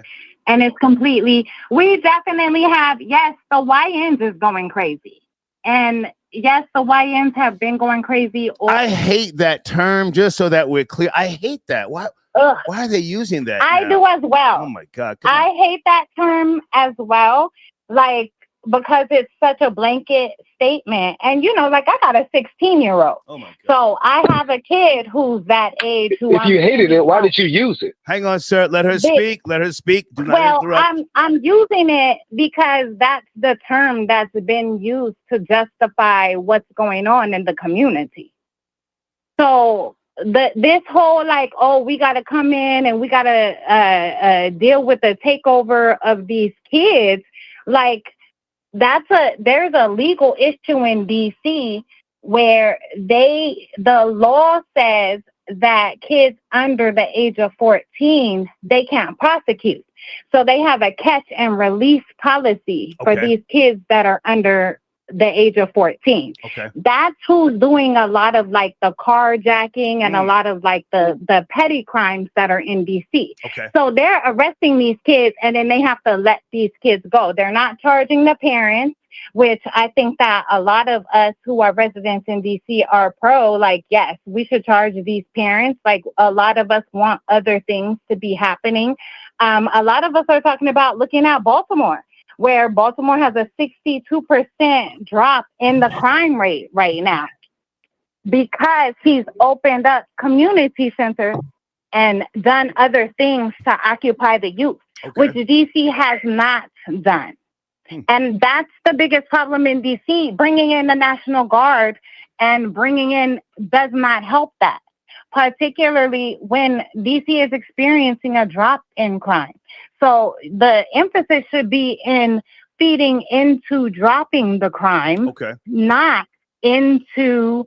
If I can jump in for a second, and I appreciate everything that you've said. I've just got, some stats in front of me that I read through from 2024 and 2025. And that kind of makes sense that the minors could be committing a lot of crimes. But now, what now? They are there, and it seems that this is some type of prototype for other cities. What are your thoughts on that? So now that they're there, I think other cities should be concerned about this, because what does this mean?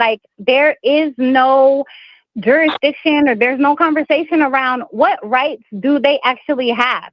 And DC actually has more policing than the average city. We have Capitol Police, Metro Police, Federal Police, there's Secret Service Police, there's all these different kinds of police.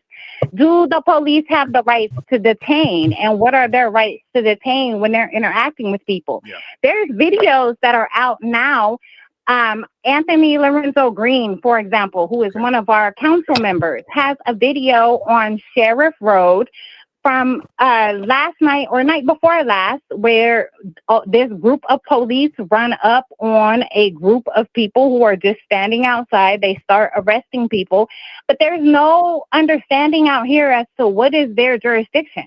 What do they have the right to do? Do they have the right to detain? Where are they detaining these people? The DCU jail is full.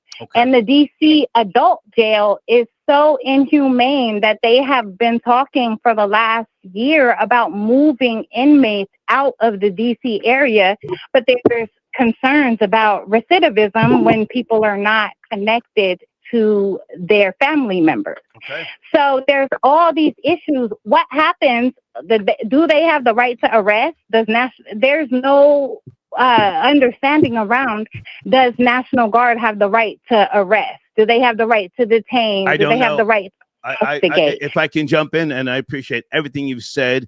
And Myron, stay on the line. And sir, what's your name? Area code 720. What do we call you again? Sudeka. No, there was someone else who was on the line. Is it 202? And we have Myron. Is it Aaron? Mark. Mark. Okay, Mark. Sit tight. Stay there with me. And who was it that said the mayor was gay? Was that Myron?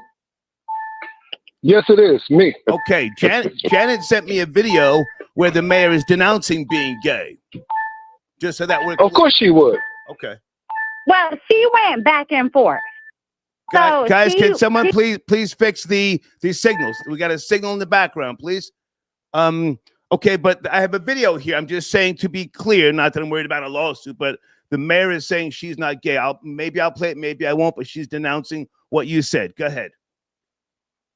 I want to co-sign Mark. She allegedly was with the LGBTQ crowd several years ago, same as the candidates that ran against her in the last election. But then flip-flopped back into not being part, allegedly, of the LGBT community.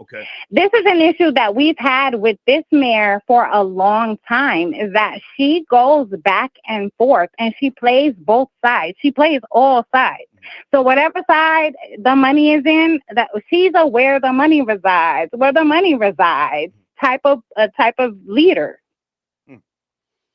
Okay, so hold on a second. Stay with me. Now, Myron, did you put that on the table with regards to the mayor possibly, allegedly being gay, to say that she's not really concerned about, quote unquote, black issues, but more so LGBTQ plus? I just want to be clear and fair to what you said.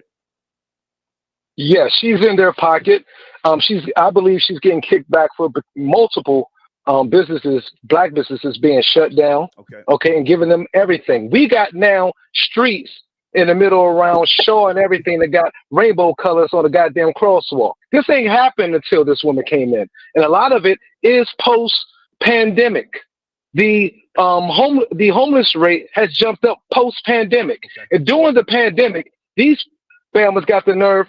We're supposed to be under, of course, strict health rules. During this time, they putting in bike lanes. They putting up bike racks. They putting up lime and everywhere. It makes me think that this was all planned. Also, it was after the pandemic is when they also, during the pandemic, they built the WNBA Comet Stadium, the townhomes, also with the explosion of the homeless, mentally ill people on the streets. This is all post-pandemic. This was her. She signed off on that to shut down St. Elizabeth Hospital facility for mental health. So this is all on her. And she could say whatever she wants. I know she's a butch. I know she's a fur bumper. I don't care what anybody. Well, actually, Myron, I don't want to keep trying to nail that point home. I mean, that's her. I understand. I understand. I don't really care. I want to make that the topic of discussion. I just want to be clear.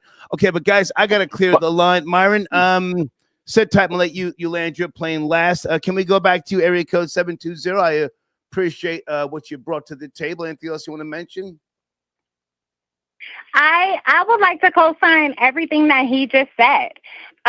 We have had issues with the mayor. I'm actually on the other side of the river. So he's talking about the Shaw neighborhood, which is on the other side of the river. Okay. I'm east of the river. So I'm in the majority Black at this point community in DC.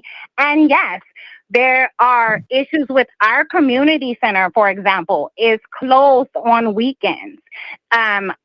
We don't have fresh grocery access. There's a lot of issues that are specific to the community that our mayor should have been taking care of and could have been taken care of. We pay taxes and don't have a representative. Okay. Eleanor Holmes Norton writes like fire letters consistently about what's going on in our communities and is largely ignored because she doesn't have a vote in Congress. And because of this, they do things like this where they say, okay, we're deploying out these different police agencies. I asked on my Instagram, I got 20,000 people on my, and I'm not trying to say that I'm a star or anything like that. Okay, come on. But I got some folks, I asked, I said, are y'all seeing the police in neighborhoods? And other people was like, no, we don't see the police in neighborhoods. All the videos I have seen of police presence that's escalated is in Black neighborhoods. Now, I hate to say this because Rory, I used to hate Rory. I love Rory now. Me and Rory, I be mad because I agree with Rory so much. And I 100% think that there's issues with the Black community that we need to address and whatnot. But they are not exclusive to the Black neighborhoods in DC. And historically, when there's increased policing in America, not just in DC, but historically, increased policing inequitably targets Black neighborhoods, and it's doing the same thing now, and it's pushing an issue. Most people don't know. It's some kids that was killed. It was a baby got killed out here a couple weeks ago. You ain't hear nothing from the president. You ain't hear nothing, but Big Balls gets beat up by some 15-year-old girls from Hyattsville, and all of a sudden we got to have the National Guard out here. But in our neighborhood, when he was at Logan Circle, which is a known drug and prostitution circle in DC. Can I jump in for a second? According to NBC4 in Washington, D.C., July the 18th, 2025, a couple of months back, last month, a Metropolitan Police Commander, is it Michelle Pulliam, was placed on paid administration leave back in mid-May, supposedly accused of changing crime statistics. You guys hear about that? I'm just putting that out there. Yes, no? Yes. Yeah, but Star, she said wrong information. District. Well, hold on, sir. She gave wrong information. Who gave wrong information, sir? Is that Mark? She gave wrong information. See, that's why you can't have these transients speaking for us. Logan Circle is clean and prominent. Now, if you go 3 blocks over, then you at 7th Street, 5th and O, all that historically in parts of the Shaw neighborhood where you will find that. Logan Circle is clean as hell in the most beautiful houses. See, you got this transient here, only been here 10 years, don't know what the hell she's talking about. Yeah. You should move back to Baltimore. Move to Baltimore like you was talking about. You don't have a clue what you're talking about, ma'am. You ain't from here. You just said you should move there. You should move to Baltimore. Not been clean and prominent. There are Logan Circle is immaculate. But one of the things about DC that is specific to the DC area is that this is mixed community housing.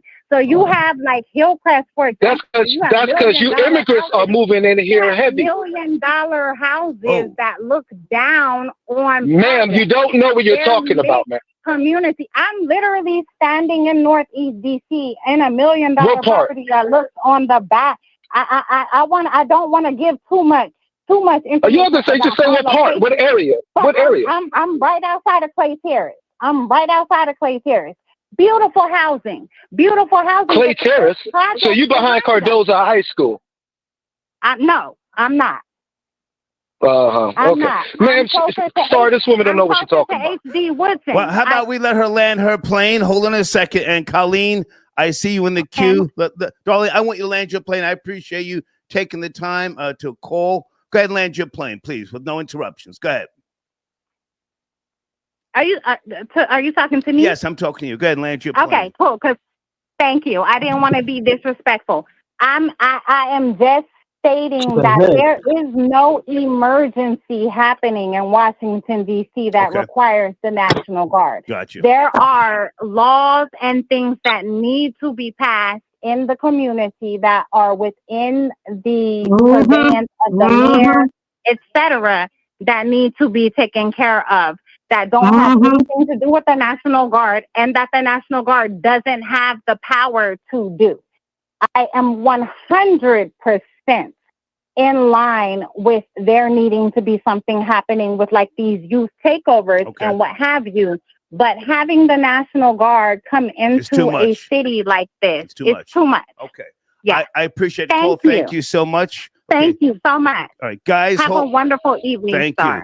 Guys, hold on. I want to make sure that we're letting people speak. And Colleen, sit tight. I got you right there. Mark, I need you to land your plane, sir. Myron, stay with me. You're going to go after Mark, please. Land your plane, sir. I appreciate your call. Mark, are you there? I mean, go ahead, sir. Yeah, I mean, you know, I do think it's a little bit of a Epstein twist to this, and I also think that, you know, in 30 days this will work itself out. I think that Congress will step in and just banish all of this confusion. They got some real bills that need to be put on the table, and that's going to come up shortly. But thank you for your time. Yes, sir. I appreciate you. Thank you so much. Okay, and Myron, do you want to land your plane? Where's Myron at? Yeah, I'm right here, sir. Okay, finish up. All right, champ. Yeah, Logan Circle is no drugs and it's no prostitution. That woman don't have a clue what she's talking about, because Logan Circle's right just above, around Foggy Bottom and all that. Myron, the rest of us don't know. We're on the outside. I know, looking at, but it's near prominent neighborhoods and everything, so she doesn't know what she's talking about. But she's gone. I'm moving on. But yeah, it's not mainly people coming out of the city. So when you're from the city, right? You know that Marionberry infused a lot of money into the Black community. So they moved. A lot of those people moved, say, to PG County, Montgomery County, Alexandria, Old Town, Arlington, and everything. Now, some people got relocated to those areas that got pushed out, and some of those kids come back to their old neighborhoods that what they grown and knew all their life. You feel me? So it's not like they may live out in Maryland, but their parents and them was DC rooted. You feel me? So that's a little bit disingenuous when say they're coming from different parts and everything. Okay, but now hang on a second, Myron. I got other calls. And to reiterate, you said that the National Guard being deployed in DC is a good thing. Yes? Yes, I'm gonna land this right now, because DC is a district. It is already federal land. We have an eminent domain is in the Washington, and we're the nation's capital. So we represent everybody in the world. So it's already federal land. So him going to do what he's doing ain't no really a big thing, because we already really federal property. Okay. I appreciate you, Myron. Thank you so much, man. Bet, champ. Take care. All right. Okay. All right. Colleen, sit tight. Rory, I'm going to let you land your plane. I got a bunch of calls and I want to shift the conversation. I appreciate you, man. Take your time, land your plane. Rory. Yeah, you know, I just want to say that the responsibility for the people who are elected into office falls on Black people. I got to be honest with you, especially in D.C. I mean, they're complaining about her, but they're the ones who voted her in. Same thing as Chicago. The Black people had the vote in Chicago, and they put in Mayor Johnson. Now the city's gone broke. So same thing in L.A. They wanted a Black mayor. the city's doing bad. Every single, and same thing here in New York with Mayor Adams. Every single black mayor has put foreigners, Latinos, in front of Americans, whether they're black or white. They've put the priority of foreigners above everybody else. So do I think a federal takeover of D.C. is warranted? Yes, I think it's warranted. Do I think we should feel bad about trying to gentrify and we'll say move blacks out of DC? I don't feel bad about that. I don't think that's a bad thing. They've been there for 50 years and they they've never cleaned it up. It's never been cleaned up. It's never had a good run. Now they're talking about crime is down. Crime is down compared to being the murder capital of the world.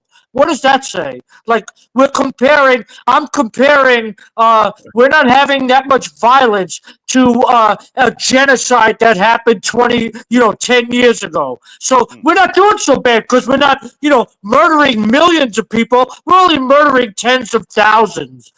So it's got to stop, Star. And we want our capital back. We want our capital to be a shining hill, a shining light, a shining city on the hill. I agree. And I don't think we're going to stop until we get that. I appreciate you, Roy, and thank you for your A game. All right, Star. Yes, sir. Salute. Okay. That's my friend Rory right there. Hold on a second, guys. Okay. Colleen, are you there? Good evening, everybody. I hope everybody is well. Hey. Hope everybody is well. I have been working the switchboard here. Yeah, you're exhausted. You're exhausted. I'm okay. Where do you want to start? I'm in agreement with mostly what everybody said prior to my hopping on the line, but if the National Guard has been called in, it's for a good reason. And I think the president knows more about what's going on because he gets his information from various intelligence agencies more so than we do. So he has to dispatch the National Guard. Again, it's for good reason. But I'd like to turn our attention briefly to the four DC police officers who allegedly committed suicide after January 6th. Nothing has ever been done to investigate that. I think there's something really wrong with the DC Police Department. Okay. And if they're under poor leadership, it's only going to get worse. So if it is turning into a secret sanctuary city, I'm pretty sure that Trump has dispatched the National Guard to make sure that doesn't happen, to make sure that it doesn't continue, that there's not a continuance or a perpetuation of DC becoming on the low sanctuary city, because the young people who are committing these crimes, allegedly, it's only going to exacerbate tensions if they see people flooding their cities, getting more benefits, being treated with kid gloves, while they're not being afforded the opportunity to have, let's say, for instance, job skill training,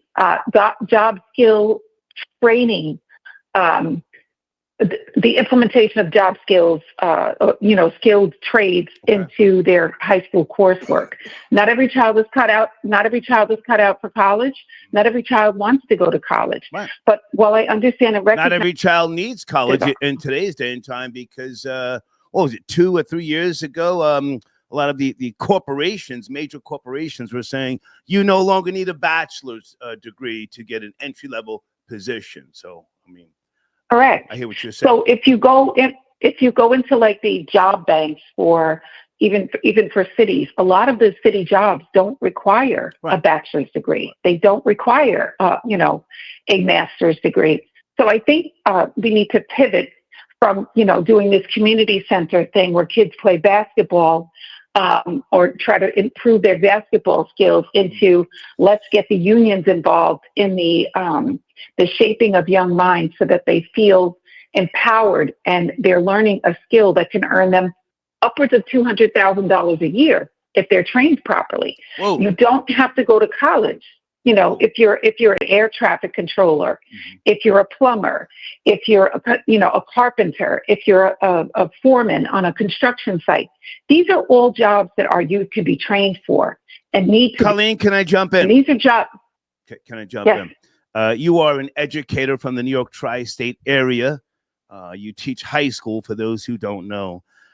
When you speak about high school students and these trades and these jobs and things, are you speaking of all nationalities? Pardon me, all ethnicities? Because sadly, you know, stats have shown, and I've done shows on this, where certain minorities don't want certain types of jobs. Mechanics. I did a show on auto mechanics, and it seems like mostly everything other than black kids want to be mechanics. So who are you talking about in particular? If that makes sense. Well, I can't speak to your statistics, but I do know the high school students that I've had the pleasure of teaching. Okay. They were all very receptive. All ethnicities were very receptive to Job Corps. Okay. If they didn't want to go to college, they went to Job Corps. Wow. You know, I made sure that they were set up with Job Corps. Some of the kids wanted to be chefs. Some of the kids wanted to be, you know, nurses or medical assistants. And I always talk to them about, hey, you could start out as a medical assistant, get a job in the hospital, and 9 times out of 10, that hospital will fund your education if you so choose to be a nurse later on. So while I recognize and I understand, I have not been to D.C., and many people will find this corny, I'm sure. No, but last time I went to D.C. was during a Right to Life march in like the 90s. So I haven't been there in quite some time. I love people. I love humanity. You know, I love my children. I love other people's children. So, you know, that's why I went there. But, you know, I'm sure that D.C. has its share of problems. Sanctuary cities have become a problem because I really feel that the previous administration opened up the floodgates, allowed the borders to be open to replace the Black and Latino vote. Again, I live in the poorest congressional district in the United States. I've seen the Bronx burn, and then I saw crack cocaine, throw gasoline on the flames. Right. So I've been around since the 70s. Right. I refuse to have my students go out into the world after high school and try to find their worth in music videos or in twerking or, you know, I can't control what they do when I'm not around, but I do know my phone line is always open. And if they need some guidance because they're products of the foster care system or their parents just don't have the wherewithal to take care of them, my line is always open. If you need help register, you know, with registration, if you need me to find you like an apprenticeship program, I'm there for you. But we simply cannot continuously rely on, you know, community centers and basketball programs when we have so many brilliant minds out there and we just have different intelligences where kids are just good with their hands. They could be electricians. You know, it takes a mathematical mind to be a good electrician. And, you know, we can't give up on the kids. But as far as the adults are concerned, you know, whoever this mayor is, you know, it's the president's job, like Lori and you said, it's the president's job to make sure that our nation's capital looks great. And if there's a lot of bad stuff going on there, it's his job to send in the National Guard. So again, I also want to remind everybody, just as I said, you know, at the beginning, 4 DC police officers committed suicide after January 6th. If you don't think there's something wrong there, you know, I don't know what else to tell you. Well, hang on a second. You know, we now have the power of the media. So just because the media sucks. Hold on. Just because the mainstream or the dominant platforms don't necessarily address something doesn't mean that other people can't get up on a microphone and talk about it. So, I mean, if you find something worth, you know, me discussing, you know, just send me a link and we'll put it out there. But, you know, I don't have the details on that because I, like you, haven't been to DC in decades. Yeah, neither have I. So I appreciate you. I told you since. I appreciate you. Okay, thank you so much. Thank you, Colleen. All right, bye-bye. Bye now. 216, sit tight. You're up next. I know you've been in the queue. Just give me a second. 216. All right, guys, I try to get your donations on the screen. I can't guarantee everyone, okay? If you use PayPal at the top of the live chat, it comes right here to me on my left. That's either PayPal at the top of the live chat or Streamlabs or we use Venmo. We no longer use Cash App, okay? Someone is asking about Simi Valley. Yeah, we spoke about that last week. You're late.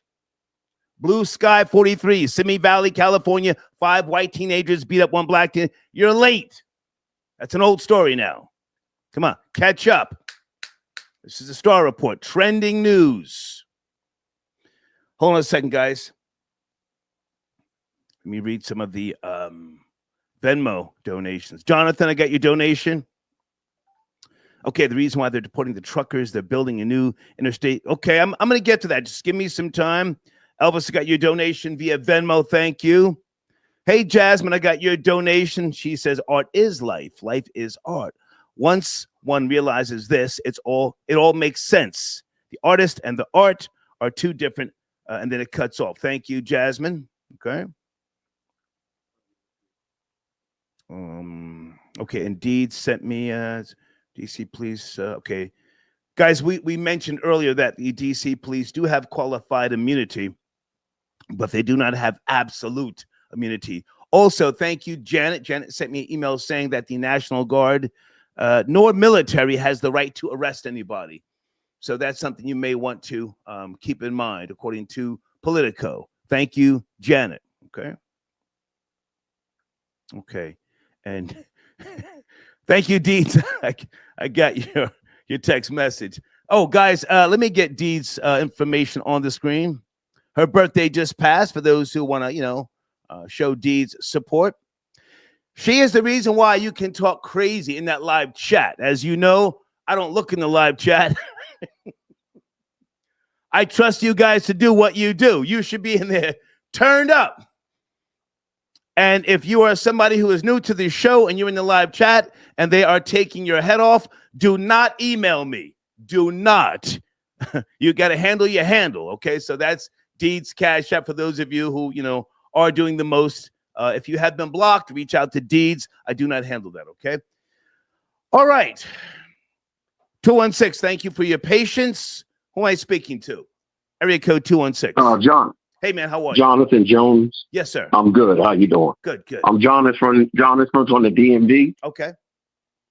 Yeah, I'm calling because I heard a couple things that were very interesting. First, I heard about the truckers, and it made me, my wife had just shown me the article about the new interstate corridor that they want to bring from Michigan through Ohio, through West Virginia, all the way down to North Carolina. So there might be something there. So if you get rid of the foreigners, guess who has to man these jobs? Whoa. American contractors. Okay.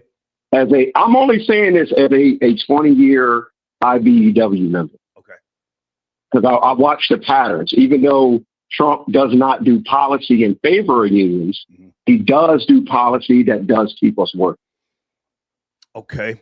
All right. If I can jump in for a second. Go ahead. I was very pleased with the discussion we had yesterday about the truckers.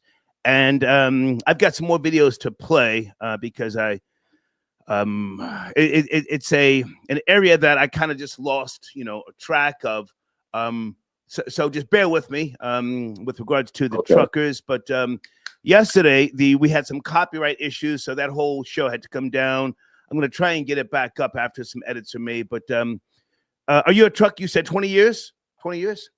I'm an IBEW member out of Local 313 of the Delaware, Maryland sister locals with Philadelphia and the greater DC area. We all, you know how it works. I know you do. You're a man of knowledge. Okay. Yeah. All right. 20 years. All right. So here's the deal with the my position on the politics and the female mayor. Okay. It's much simpler than what people are saying. Wherever there's female leadership, wherever there's black leadership, there's always problems. I believe they always have good intentions, but I think something happens behind the scenes because their public policies do not help the people that they supposed to represent. Okay. So as a union member, I do not support Democrats. Come on. That's it. That's only because of my deep knowledge that you yourself had once held, but you moved away from. I understand it, because I believe that all religions worship the same God, in my opinion. But I can't prove his existence, and I've listened to you for years, and I do not want to go down that road with you. Yeah, I'd rather we stay focused on Washington D.C. Yeah, that's what I'm trying to do. Something And else. the reason why I can speak on these subjects is because I have a unique perspective about what's going on in these cities, because I travel all over the country for work. Columbus, D.C., Georgia. Everything Rory was saying was true. Really? Yes, I totally agree with Rory. Okay. Because it shouldn't take a program. It should take parents. I grew up, I'm the oldest of 7. My dad rode the roads for years. Okay. The whole time, there were some things going on behind the scenes that destroyed my family, but I survived. I replaced my father on this earth as far as what my responsibilities are to my siblings and to my grandchildren. So with that being said, I observed, I remember penny candy, Star. I remember 99 cents gas. Wow, I've seen all these things change. You're going back too far. You said penny candy? Yes, sir. Can we not go back? I remember all these things. Can we not go back? Yeah, but I remember. But I'm just trying to lay a foundation of what I've watched over the years. How we have evolved. And somebody said we're all going to be famous one day. They're absolutely right. We are. Yeah. Andy Warhol said that. It was shown on your phone. Yeah, Andy Warhol, to be precise. Yeah. Yep.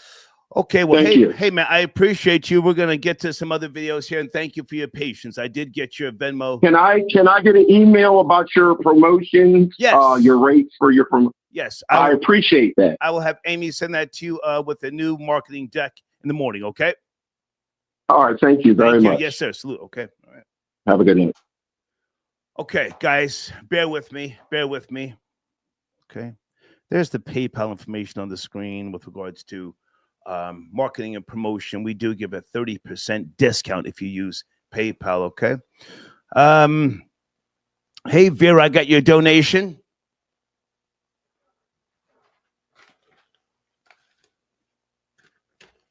I got one more video to play with regards to the National Guard in D.C. I'm not sure. There's some organization. They had a rally of sorts. Hey, Connor.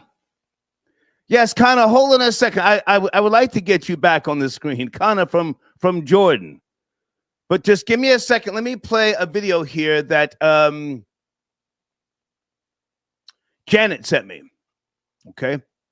14 hours ago, CBS News. I do not know the validity of this video, but let's see what they're saying with regards to fact checking the president, supposedly. Here we go.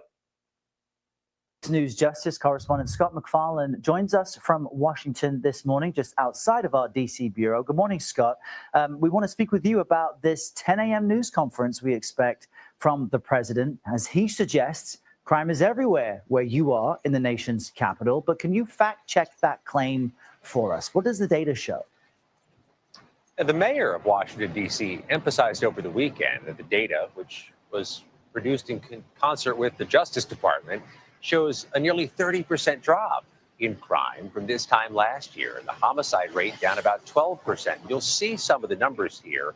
It's been a downward trajectory since a spike in crime in this community in 2023.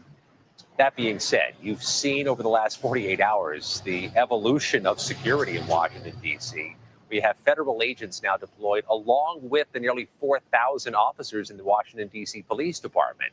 Agents from the Washington field office of the FBI, from the U.S. Secret Service, from Homeland Security, from the U.S. Park Police. This is not a typical mission for some of these officers to be there on the front lines on the street trying to do traffic stops or patrol against crime.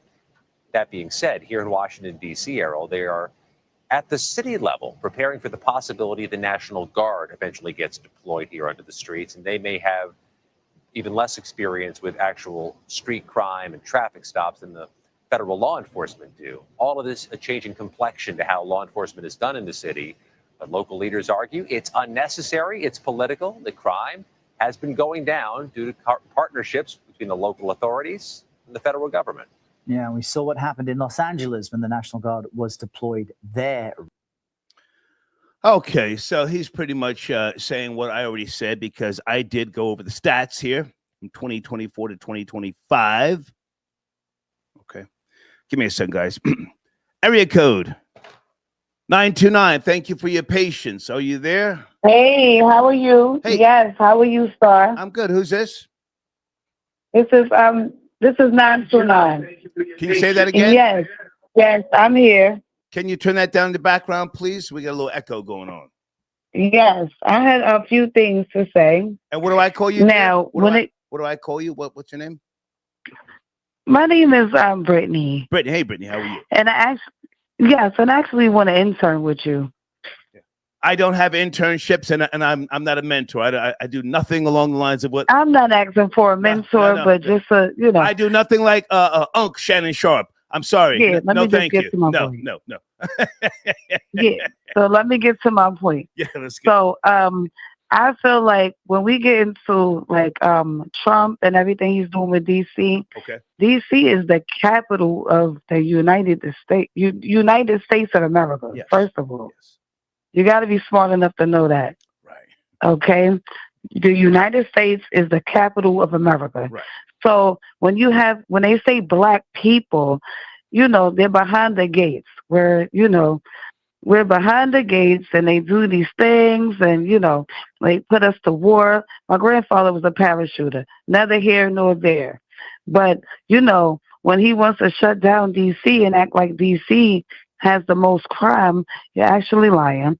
Okay. That's how I feel. But I feel like it goes across America. You can be black, white, whatever, and you have a problem. No one has the real numbers of who's committing the most crimes. Okay. When you go to when you listen to the news, they'll post whatever they want to. Right. So you don't have. It's all skewed, right? It's all skewed propaganda. That's what you're saying. Yeah, so you can't say, okay, black people commit this most or this. I don't like the migrants. I'm a black girl and, I'm with the FDA. That's just me. I'm a regular black girl. Wait a minute. Now, you're FBA. You've traced your lineage. Can you tell us what? FBA. Yes. Can you tell us what? Founded. Yeah, yes. Foundational. And that's just Black American. Foundational. Yeah. Can you tell us what tribe your lineage links to? My lineage links to Virginia for 150 years. But the tribe, if you're foundational Black American, what tribe, baby? Yeah, but it's not. I'm not leading to slavery, and I can go 200 years back. No.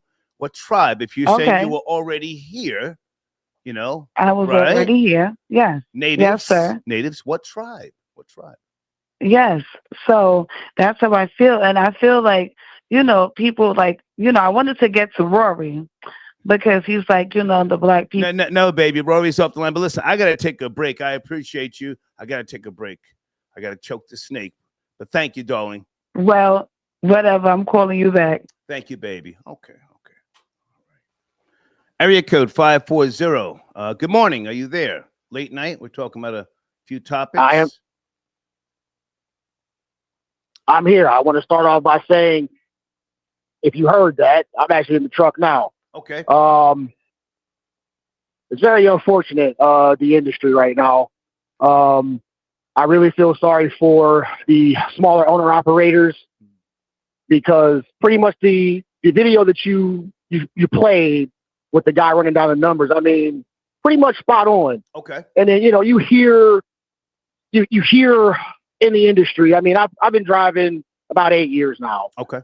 So you hear from other people, other drivers, oh yeah, a certain segment of people, has accepted all these low rates and all these brokers are greedy. And I mean, it's a mix of all of that. Mm-hmm. And I'm really actually very scared, as to what the industry will look like. I mean, as you just played, the autonomous vehicles in China, well, they're already running I guess they're doing like some sort of test market. With autonomous trucks running from Dallas to Houston. If I can jump in, I'm just getting up to speed on a lot of this. I just, again, we had such a good conversation yesterday. A bunch of truckers, at least 10 truckers called in, and this was due to the Trump administration cracking down. I'm sure you know about giving fines to truckers in Alabama, DeKalb County in Georgia. So it turned into a really good discussion. My question is trucking still sustainable in 2025? I'm just exploring some of the things with regards to whether it be independent truckers or is it more to your advantage if you start a company? I don't know. So you made a comment earlier. You said, well, I don't know if I would invest. I mean, honestly, I wouldn't advise anybody to invest. Okay. Especially right now. Just because the market hasn't bottomed out yet. I mean, like we're still looking for a bottom, and until the market pause, then there's no mega pause. But I mean, until that happens, right? It just completely crashes. Well, that's when I guess a recovery should happen. But I just don't see it. It's really bad. I mean, you talk about companies that have been open 50, 60, 70 years have shut their doors. Right. Now, mind you, there were other companies that did fumble the bag, like Yellow probably got millions of dollars in PPP, but they were just too busy lining their pockets and they just dropped the bag. And then they had to close their doors. I mean, like they were probably one of the biggest ones. And I can go over other companies that, they really just left these drivers out here just screwed up. Falcon being one of them, the fall of Lordstown in Ohio when that GM plant shut down. Falcon was one of those bigger carriers that had the main contracts moving all GM stuff. Okay. They literally left drivers out, no pay, figure out how to get home, no paychecks. Like, I mean, it was just disgusting. So if anything, when you think of companies like UPS, FedEx, Walmart, the bigger companies like the mega haulers for fuel and stuff, even those bigger companies have had to tighten their belts, but they are probably more sustainable to get through this storm, so to speak. If I can jump in for a second, and when I said I wouldn't invest, I mean, I'm 61 years of age. I don't have that young energy for something like that. But I'm not saying it's not, worth it in the long run. I just don't know enough about it. I mean, I invested my money in a different area. But I'm learning, and it's pretty interesting. And I got another video I'm going to play about some new type of trucking industry changes. But I'll get to that shortly. But hey, man, I appreciate your call. Go ahead and land your plane. No doubt. I mean, I just want to say, well, first off, thanks for taking my call. Yes, sir. And I'm just saying, like, hey, I'm waiting just like everybody else. I'll say, me personally, I'm with a company that is, I wouldn't necessarily call them a mega carrier, but I know they have a bigger budget than most. And they're really close. So my advice to any future truckers or people who want to invest, don't do it right now. Don't buy any trucks. Don't start a trucking company because we full, right? And if you're going to do it, go with a company that has better sustainability through this very, very rugged storm right now. And I appreciate you once again. Have a good night. Yes, sir. Thank you. Okay. Bye. Is trucking still sustainable? Guys, hold on the phone lines. I see you there. Just give me a second. There's a video here with regards to driverless semi trucks, but it's from a couple of years ago, but it has some good information. Maybe I will get to it. Hey guys, my email address with regards to marketing, promotion, custom marketing. Where's my email address? Here it is. Just send an email and we will have a conversation. TheHater1964 yahoo.com. Let me go to area code 216, good morning. Are you there? Talking about a few topics. Late night. 216. What's up with you, sir? Hey, how who's you it? doing? Good. Scotty out of Cleveland, man. What's Hey, going man. on? And again, I want to thank you for this topic as a trucker. I tried to call in last night, but my line kept beeping, so I wasn't able to stay online long. Okay. But I'm gonna chime in later on tonight because I'm driving from Cleveland down to West Virginia right now, so I'm gonna catch yesterday's later on tonight. But as far as the trucking industry, I'm a truck driver. I've been a company truck driver since 2012. Been worked at numerous carriers, the longest one being one of the mainstream carriers that are, but I don't work there anymore. But what's the retirement age? We're currently right now, is it what, 65? 65? 65? I don't believe I will be able to retire as a truck driver at 65. Wow. I believe we're going to, if you don't already have long-term seniority, like you're already like 10 years in, maybe 10 to 15 years in now with said companies. And I'm talking about large carriers that can sustain, because the last caller did have it right. It's those super big mega carriers. They tighten their belt, the FedExes and the UPSs, but they will be able to hold. And there are going to be others to hold as well. If you're not already 10, 15, maybe 20 years already in, because when that time comes, I do believe within the next 20 years, my personal opinion, I hope I'm wrong. I hope they're going to do one or two things: offer a lot of people buyouts, or a lot of people going to come to work. Gate is going to be closed, like we've seen with some of these other carriers. And it's because the way it's going, autonomous. That's everything. They're building these new plants. I'm out here. I see them building new plants and different things. And they are bringing these jobs in. But here's the kicker. They don't tell you on the back end. In the next 10, 15 years, this is all, if that, might be sooner, they're going to become autonomous. So yes, we employing humans now, and therefore you're going to need to be distributed by truck drivers, but we're still going autonomous. Hang on a second. Yesterday we didn't touch on the number of female drivers.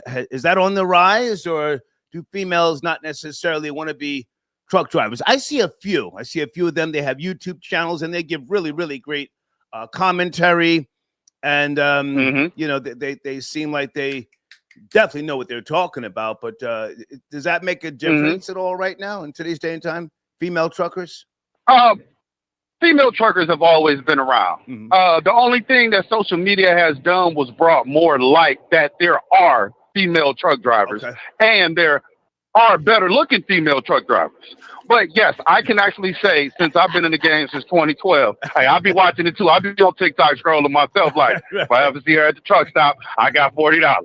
But I have seen what I've noticed since COVID hit, when it was a boom in trucking. When that COVID hit, and everyone, if you had a truck, you was making money. A couple of my best friends are owner-operators. Bought their trucks straight off the auction, and their trailer ran under someone else's authority until they got theirs, but they made the money that they bought with the money that they have, so they got that money right back. But I also noticed a boom in females. Yeah. Everyone got the trucking, and it actually saturated trucking. It watered it down. Well, I'm going to play a video here shortly with regards to the trucks that are automated, or however you pronounce it. I forget, but I appreciate the call, man. No problem. Yes, sir. Thank you. Everybody, hold on 1 second, please. Hang on. After years of trial runs and setbacks, Aurora says its first fully autonomous semi-truck has hit public highways in the Lone Star State. The company announcing Thursday the self-driving semi is making deliveries between Dallas and Houston and has completed roughly 12,000 miles so far. The Aurora CEO says he tagged along in the back seat for the truck's maiden ride. He called the experience the honor of a lifetime, adding in a statement, "We founded Aurora to deliver benefits of self-driving technology quickly and broadly. Now we are the first company to successfully and safely operate a commercial driverless trucking service on public roads." The truck features sensors capable of tracking the length of 4 football fields and employs a high-tech computer system. The company says it's currently operating a single autonomous truck for deliveries, but plans to add more later this year. Aurora believes its new technology will be a solution to a current shortage of truckers and high turnover rates, as well as rising costs of operation. The company says it could also reduce labor costs and improve safety on highways. After 4 years of supervised testing, the company delivered more than 10,000 loads to customers across roughly 3 million miles with its autonomous vehicles. The breakthrough comes amid setbacks implementing driverless trucks on the open road.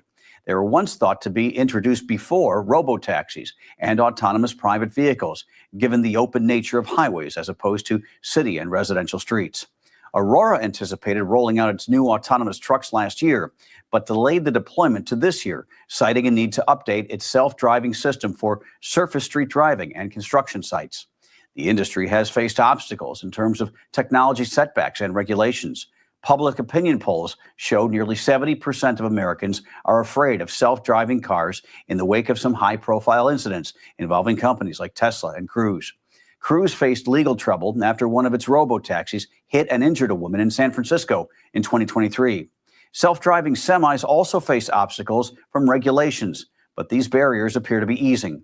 California regulators are currently considering a proposal allowing autonomous large pickup trucks of more than 10,000 pounds to be tested on public roads. The California Department of Motor Vehicles says self-driving trucks fitting this criteria are already being tested in states like Texas, Arizona, and Arkansas. The proposed rules are now in a public comment period ending in June. Currently, California is the only state banning self-driving heavy-duty trucks. The new proposal is reportedly likely to face opposition from safety advocates and labor unions for commercial truck drivers who are worried about job loss due to semi-automation, and they also raise concerns over the technology's risk to public safety. California lawmakers passed legislation in 2023 mandating people aboard self-driving semi-trucks, but the bill was vetoed by Governor Newsom. He justified his veto, saying more regulation was not necessary because existing rules for self-driving vehicles were adequate. The Teamsters Union supported the bill. Companies like Aurora often use states like Texas and California for testing autonomous technology. California-based autonomous trucking company Gatik currently completes short-haul deliveries for major retailers, such as Walmart. For more unbiased updates, download the Straight Arrow News. Okay. Is that my guy Suleiman tapping in late night? Suleiman. Yes, sir. Yes, sir. How we doing, sir? What's going on with How you, we man? doing? What's going on with you, man? I'm maintaining, paying attention to this conversation about the truckers in D.C. and all this nonsense. And I don't really have nothing negative to say about the truckers. I don't think they're going to go nowhere, but I think they need to get more organized, intelligently. It's how many truckers are there that's actually really driving? I don't know, but I'm quite sure it's a bunch of them. If it's 100,000, I'm quite sure. Are you a truck driver, Suleiman? You a truck driver? No. My little cousin drives, though. Okay. You know what I mean? He's young. He's only 24, and he drives. Well, listen, I don't mean to cut you short, man. If you're not a truck driver, I would rather just talk to people about the National Guard being in D.C. Any thoughts? They are there. Okay. Over 800 strong. Yeah. All right. All right. Well, D.C., as far as the D.C. thing, D.C. should be a protected city and be, help. I don't deny that. I think that's good. But as far as you sending in the National Guards, like if it's really a major crisis like that, you're saying one thing, crime is down, and you're saying crime is up. I don't trust these guys' statistics and claims. I know they have bad motives and bad intentions, and they want to try to get rid of the black population that's there. They never have nothing good to provide for them or bring up some type of issue as far as them doing some type of gigantic funding for them people to help them kids not even be in the street. Okay. Not even want to have to tap. You don't give them enough. You offer them nothing only but jail. You see them going out of control. Their mothers is working, and usually I'm quite sure the black class over there that's working in D.C. is probably the lower paid class. So they really don't have nothing. Suleiman, can I take a quick rest while you talk? You know how we do. Can you just talk and give me 3 minutes to just to rest? Oh, okay, guys, this is Suleiman. Go ahead. So, as far as this, like Trump sending in the National Guard, it's really nonsense. And then as far as them saying the National Guards, basically the government can't arrest nobody, then what are they going there for? They act like people are rioting and looting. Like, what's the point of the National Guard going there for? Is it looting? Is it rioting? Okay, so you want to keep crime down. Good, then send them there. But, offer them kids something besides you just policing them or treating them like they're in Gaza right now. They're in America. Give them something. We have billions of dollars in the Ukraine and Israel. We can't give them kids $1 billion. Just to have them out of the way and learning. And they in DC, they should be learning the best technology and have the best ability to be the best productive citizens for the national capital. Anyway, they already there. So they easily be serving the capital, and they already are serving the capital. Trust and believe, they serve everyone that comes to America. But give them kids that you see misguided and lost something. That them kids having kids basically mentality, give them something to do better. Give them an opportunity. Give them hope. Stop just always want to lock the kid up and throw him away in jail because they just acting out and lashing out because they don't feel like love or getting attention. And this black fatigue nonsense. Like, I hope you are having black fatigue. I hope you wearing you out. I hope you feel tired of it because it makes no sense someone can slap a black guy on national TV, on camera, and we don't know his name. We don't know where he lives at. He hasn't been arrested. You can't talk to him. Arrest him. You slapped someone. You started this problem. Calling people niggas and saying all this type of stuff. Like, it's always Nick Trent says this jerk. Like, I don't want to have no white baby with you or any one of your type of mentality women anyway. Like, what's wrong with you? It's always this black fatigue. Like, with 13% of the population, but we're the worst. Most of you guys don't even live around black people. And you misconfuse Africans and Jamaicans and Caribbeans with African Americans or black Americans or FBA.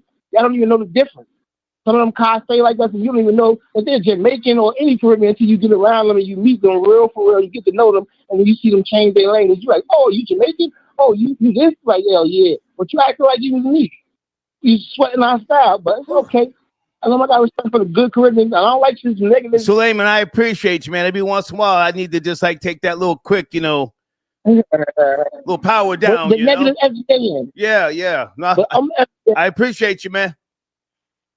Appreciate you. Peace out. Salute. That's my nigga right there. Whenever I need to recharge my battery, I can count on him.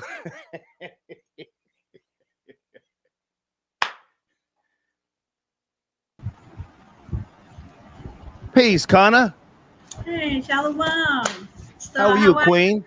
I'm fine, thank you. How are you? Thank you for having me. I'm good. Thank you for tapping in. Late night, we've been discussing a few topics. What do you want to chime in first? You touched on so many great things, and I want to just a little bit here and there. But first thing you said about art imitating life, I wanted to tap on that because yes, it does, and vice versa, both ways. But I wanted to really go into history repeating itself. That's another, because in the Bible it tells you in Ecclesiastes 1:9, there's nothing new under the sun. What was will be, and what will be has already been. And what's going on with the Trump and even with the trucking, I wanted to go into that as well because it's all relative. Trump, you got to understand, this happened before in 70 AD when we were in Jerusalem, and they end up sacking Jerusalem and taking our people down. There's a scripture that says in Luke 20, I think it is. It says when you see Jerusalem compassed with armies, know that the desolation is nigh. Meaning, Jerusalem is not just the landmass; it's also His people. We are Jerusalem, and right now, because of the blacks in America, we are in the neck of our enemies. That's one of the prophecies. Judah, the head tribe, is in the neck of his enemy. So I was listening to that brother who was on before me ranting, and I hear a lot of brothers talk like this. They are angry about what they're doing to them. You are in the neck of your enemy, and you can't expect nothing else but him constantly, keeping his foot on your neck, and him putting you down, and him not giving you resources, him not providing you food, not doing what, because he's your enemy, and he wants to take you down. Okay, so I just want to go into Trump. The prophecy was that when you see Jerusalem compassed with armies, know that desolation is coming. It's not just in Washington, D.C. He's going to do this throughout the United States. The National Guard, he's putting them in strategically all throughout the big major cities. Eventually, they're going to stop food coming in. That's why the trucking industry, they did a test run during 2020 to see what was going on, how things was going to work, how people was going to maneuver. But as you notice, all these, Walmarts are closing, all the big stores, CVS's, everything is closing right before your eyes. and they're using different excuses. But what they're doing is what they did in 70 AD. They stopped the food. They stopped everything was surrounded. You couldn't get in or out because of the armies, and people were being killed. They started eating their children, brothers and sisters. This is Bible. Bible. Stop right prophecy. there. Stop right there. Connor, do I have your showrunner information? I have, you know, I don't get to put it in, but I think Hebrewism. I wanted to do with you, and I discussed it. But hold on. I want to promote you now. Did I have your showrunner information at any point in time? Yes, Hebrewism.com, and I Stay told right you, there. Hold on a second. I think I found it. I want to promote you. I appreciate you calling in, taking time. Now, guys, we don't use Cash App anymore. However, on the screen, this is Connor's information. That's the old snitch work Cash App. It doesn't work. But Hebrewism.com, that's your website, right? Yes, that's my website, and basically, it's a group Hold of us. hold on. Is it my understanding, correct me if I'm wrong, that President Trump, in your opinion, is the Antichrist, or what? How do you see him? Well, the small hats are working as the Antichrist, because you know Trump has no real authority. He's working under people, but you know he's really Jewish. His real name is Trump, not Trump. He's Jewish, and they changed their names. They changed their identity. The mission is the same, because we in the neck of their enemies, of our enemies, and it's all about keeping us down, brothers. Is Trump your enemy, Connor? He is our enemy, because he's not going to. He's not our. No. I stand with the I mean, orange just man. as a people. But hold on, Connor. Feel free to speak how you speak and stand on it. Okay. Is Trump the enemy? You live in Jordan. Right, Is Trump I the left enemy? because I got up out of my enemy. I got up away from my enemy. Miami. You're in Jordan now. Yes, I'm in Jordan now, and You I left don't America. don't Is ever Trump- plan on returning. Is Trump the Antichrist? Come on. Well, as far as the Antichrist, I'm saying he's working under the Antichrist system. It's a system. It's not one man. They lied to us in the Bible, looking for one man to come in and do the work, when they've been doing us dirty from day one. The children of Israel, they have been doing us dirty as the enemy from day one, and he's just part of it. You know, I was even thinking that Trump was working against them in a sense. Let me explain, because he was good friends with JFK. So he was kind of really going against the powers that be. So I was hoping that he was going to give us our people some reparations just to spite them. And that it was kind of. Wait a minute, Connor. You're in Jordan now. If we get reparations, you can't. My family will get it. You know, you can't get dibs. No, Right, you can't get dibs. You're in I Jordan.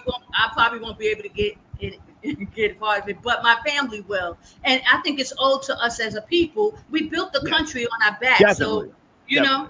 But I thought that I was thinking Trump was going to, do the opposite, and that's why he does a lot of things for blacks too. Letting all those rappers out of prison. He might even. I'm so glad you said that. Would you care to tell people the act? Say it again. The name of the act where Trump has, gotten black people out of prison in the thousands. I don't know the name of the act. I'm sorry, but yes, please tell me because I stand on that. Google it. I got time. Google it. Okay, Trump let black people out of prison. Google it. Yes, okay, I will do it right now. But can I keep talking? Because Yeah, I think that Come on. this is very important that our people know what time we're in. There's nothing new under the sun. So they're going to continue to put these armies into our cities, over and over, because it's time, brothers and sisters. It's time to get up out of Babylon. It's not going to get any better. And people hoping that this thing is going to turn around. No, we are in time of Bible prophecy. Jordan is the safe place. And this is why I try to just come on and talk about these topics to let people know, according to the Bible, Jordan is the safe place. There is a place that he said he will protect those found within his borders at this time. When these armies start to fill up these cities and you start to see it, and then there's no food coming in, and now you're thinking that the government is going to help you and save you. It's not. You are in the neck of your enemies. They have no good for you. They want to get rid of you. Your turn is coming up next. Your kingdom is next, and they don't want to work for you. They don't want to do anything for you. So you have to understand what's going on here and why this is happening. Because I listen to the black men. Kana, yeah. Google First Step Act. Okay, First Step Act. First Step Act. Okay, I'm Googling it right now. First Step Act. Thank you. And giving me this First Step Act. Okay. What do you got? Yes, refers to the First Step Act of 2018, a U.S. federal law focused on the criminal justice reform. It's aimed to reduce recidivism, to expand opportunities for rehabilitations in federal prisons, and ease the transaction of inmates back into society. The act also retroactively applies to the Fair Sentencing Act of 2010, which reduced the disparity between crack and powder cocaine sentences. Basically, so that's he was. Trump. That's Trump. Higher, yes, yes. First and he did a lot of things like this. Act. That's Trump. Yes, he did a lot of things like this. So I'm not personally. That's why I say I'm not going to say he's the Antichrist. He's done a lot of things. He's not. That would be Mark Zuckerberg. Exactly. Yeah, but they're all working in cahoots because they really don't have. Hang on, Connor. Have you ever seen The Omen with Damien? Yes. That's Mark Zuckerberg. Yes. That's Damien. Yes, and even Elon Musk, he has that kind of face too. They look like straight demons. I ain't interested in him. But now, hold on. I want to make sure I'm letting you speak, guys. That's Connor's website on the screen, Hebrewism.com. Yes. But don't use that Cash App. We don't use that Cash App anymore. Okay, so with regards to the National Guard in D.C., what's the last time you've been in D.C., Connor? I haven't been in America since 2008. I left, and even before that. Right. But D.C., have you ever been there? Chocolate City? I've been. Yeah, I have a family that live in D.C. So yes. Okay. But it's a while. But they lived in a beautiful home. It was beautiful there. But I remember when I went to Maryland. Oh my gosh! I went to Maryland one day. I got a router working in Baltimore. It was like I was in the Valley of the Dry Bones. I felt like I was in the Twilight Zone. It was like dead bodies walking around. That heroin is strong in downtown. Oh my goodness! I was like, "What in the world?" I never and the methadone. It's crazy. And but this is before I left, even, so I can imagine what it looks like now. I have to get back to this show here. Anything else you want to make mention of or talk about? You said you had some type of biblical reference. Yes, how'd you phrase that in your email?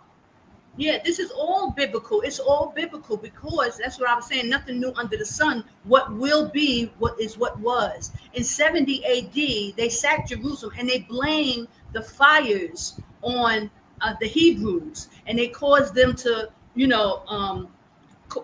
these fires, which wasn't by the Hebrews, but they accused them of setting the fires, and they brought in the armies and surrounded the city. Now, first they tried to act like, they was there to help the community, but then when the people got used to seeing the presence of the armies, they thought it was normal, but it was all to take them down.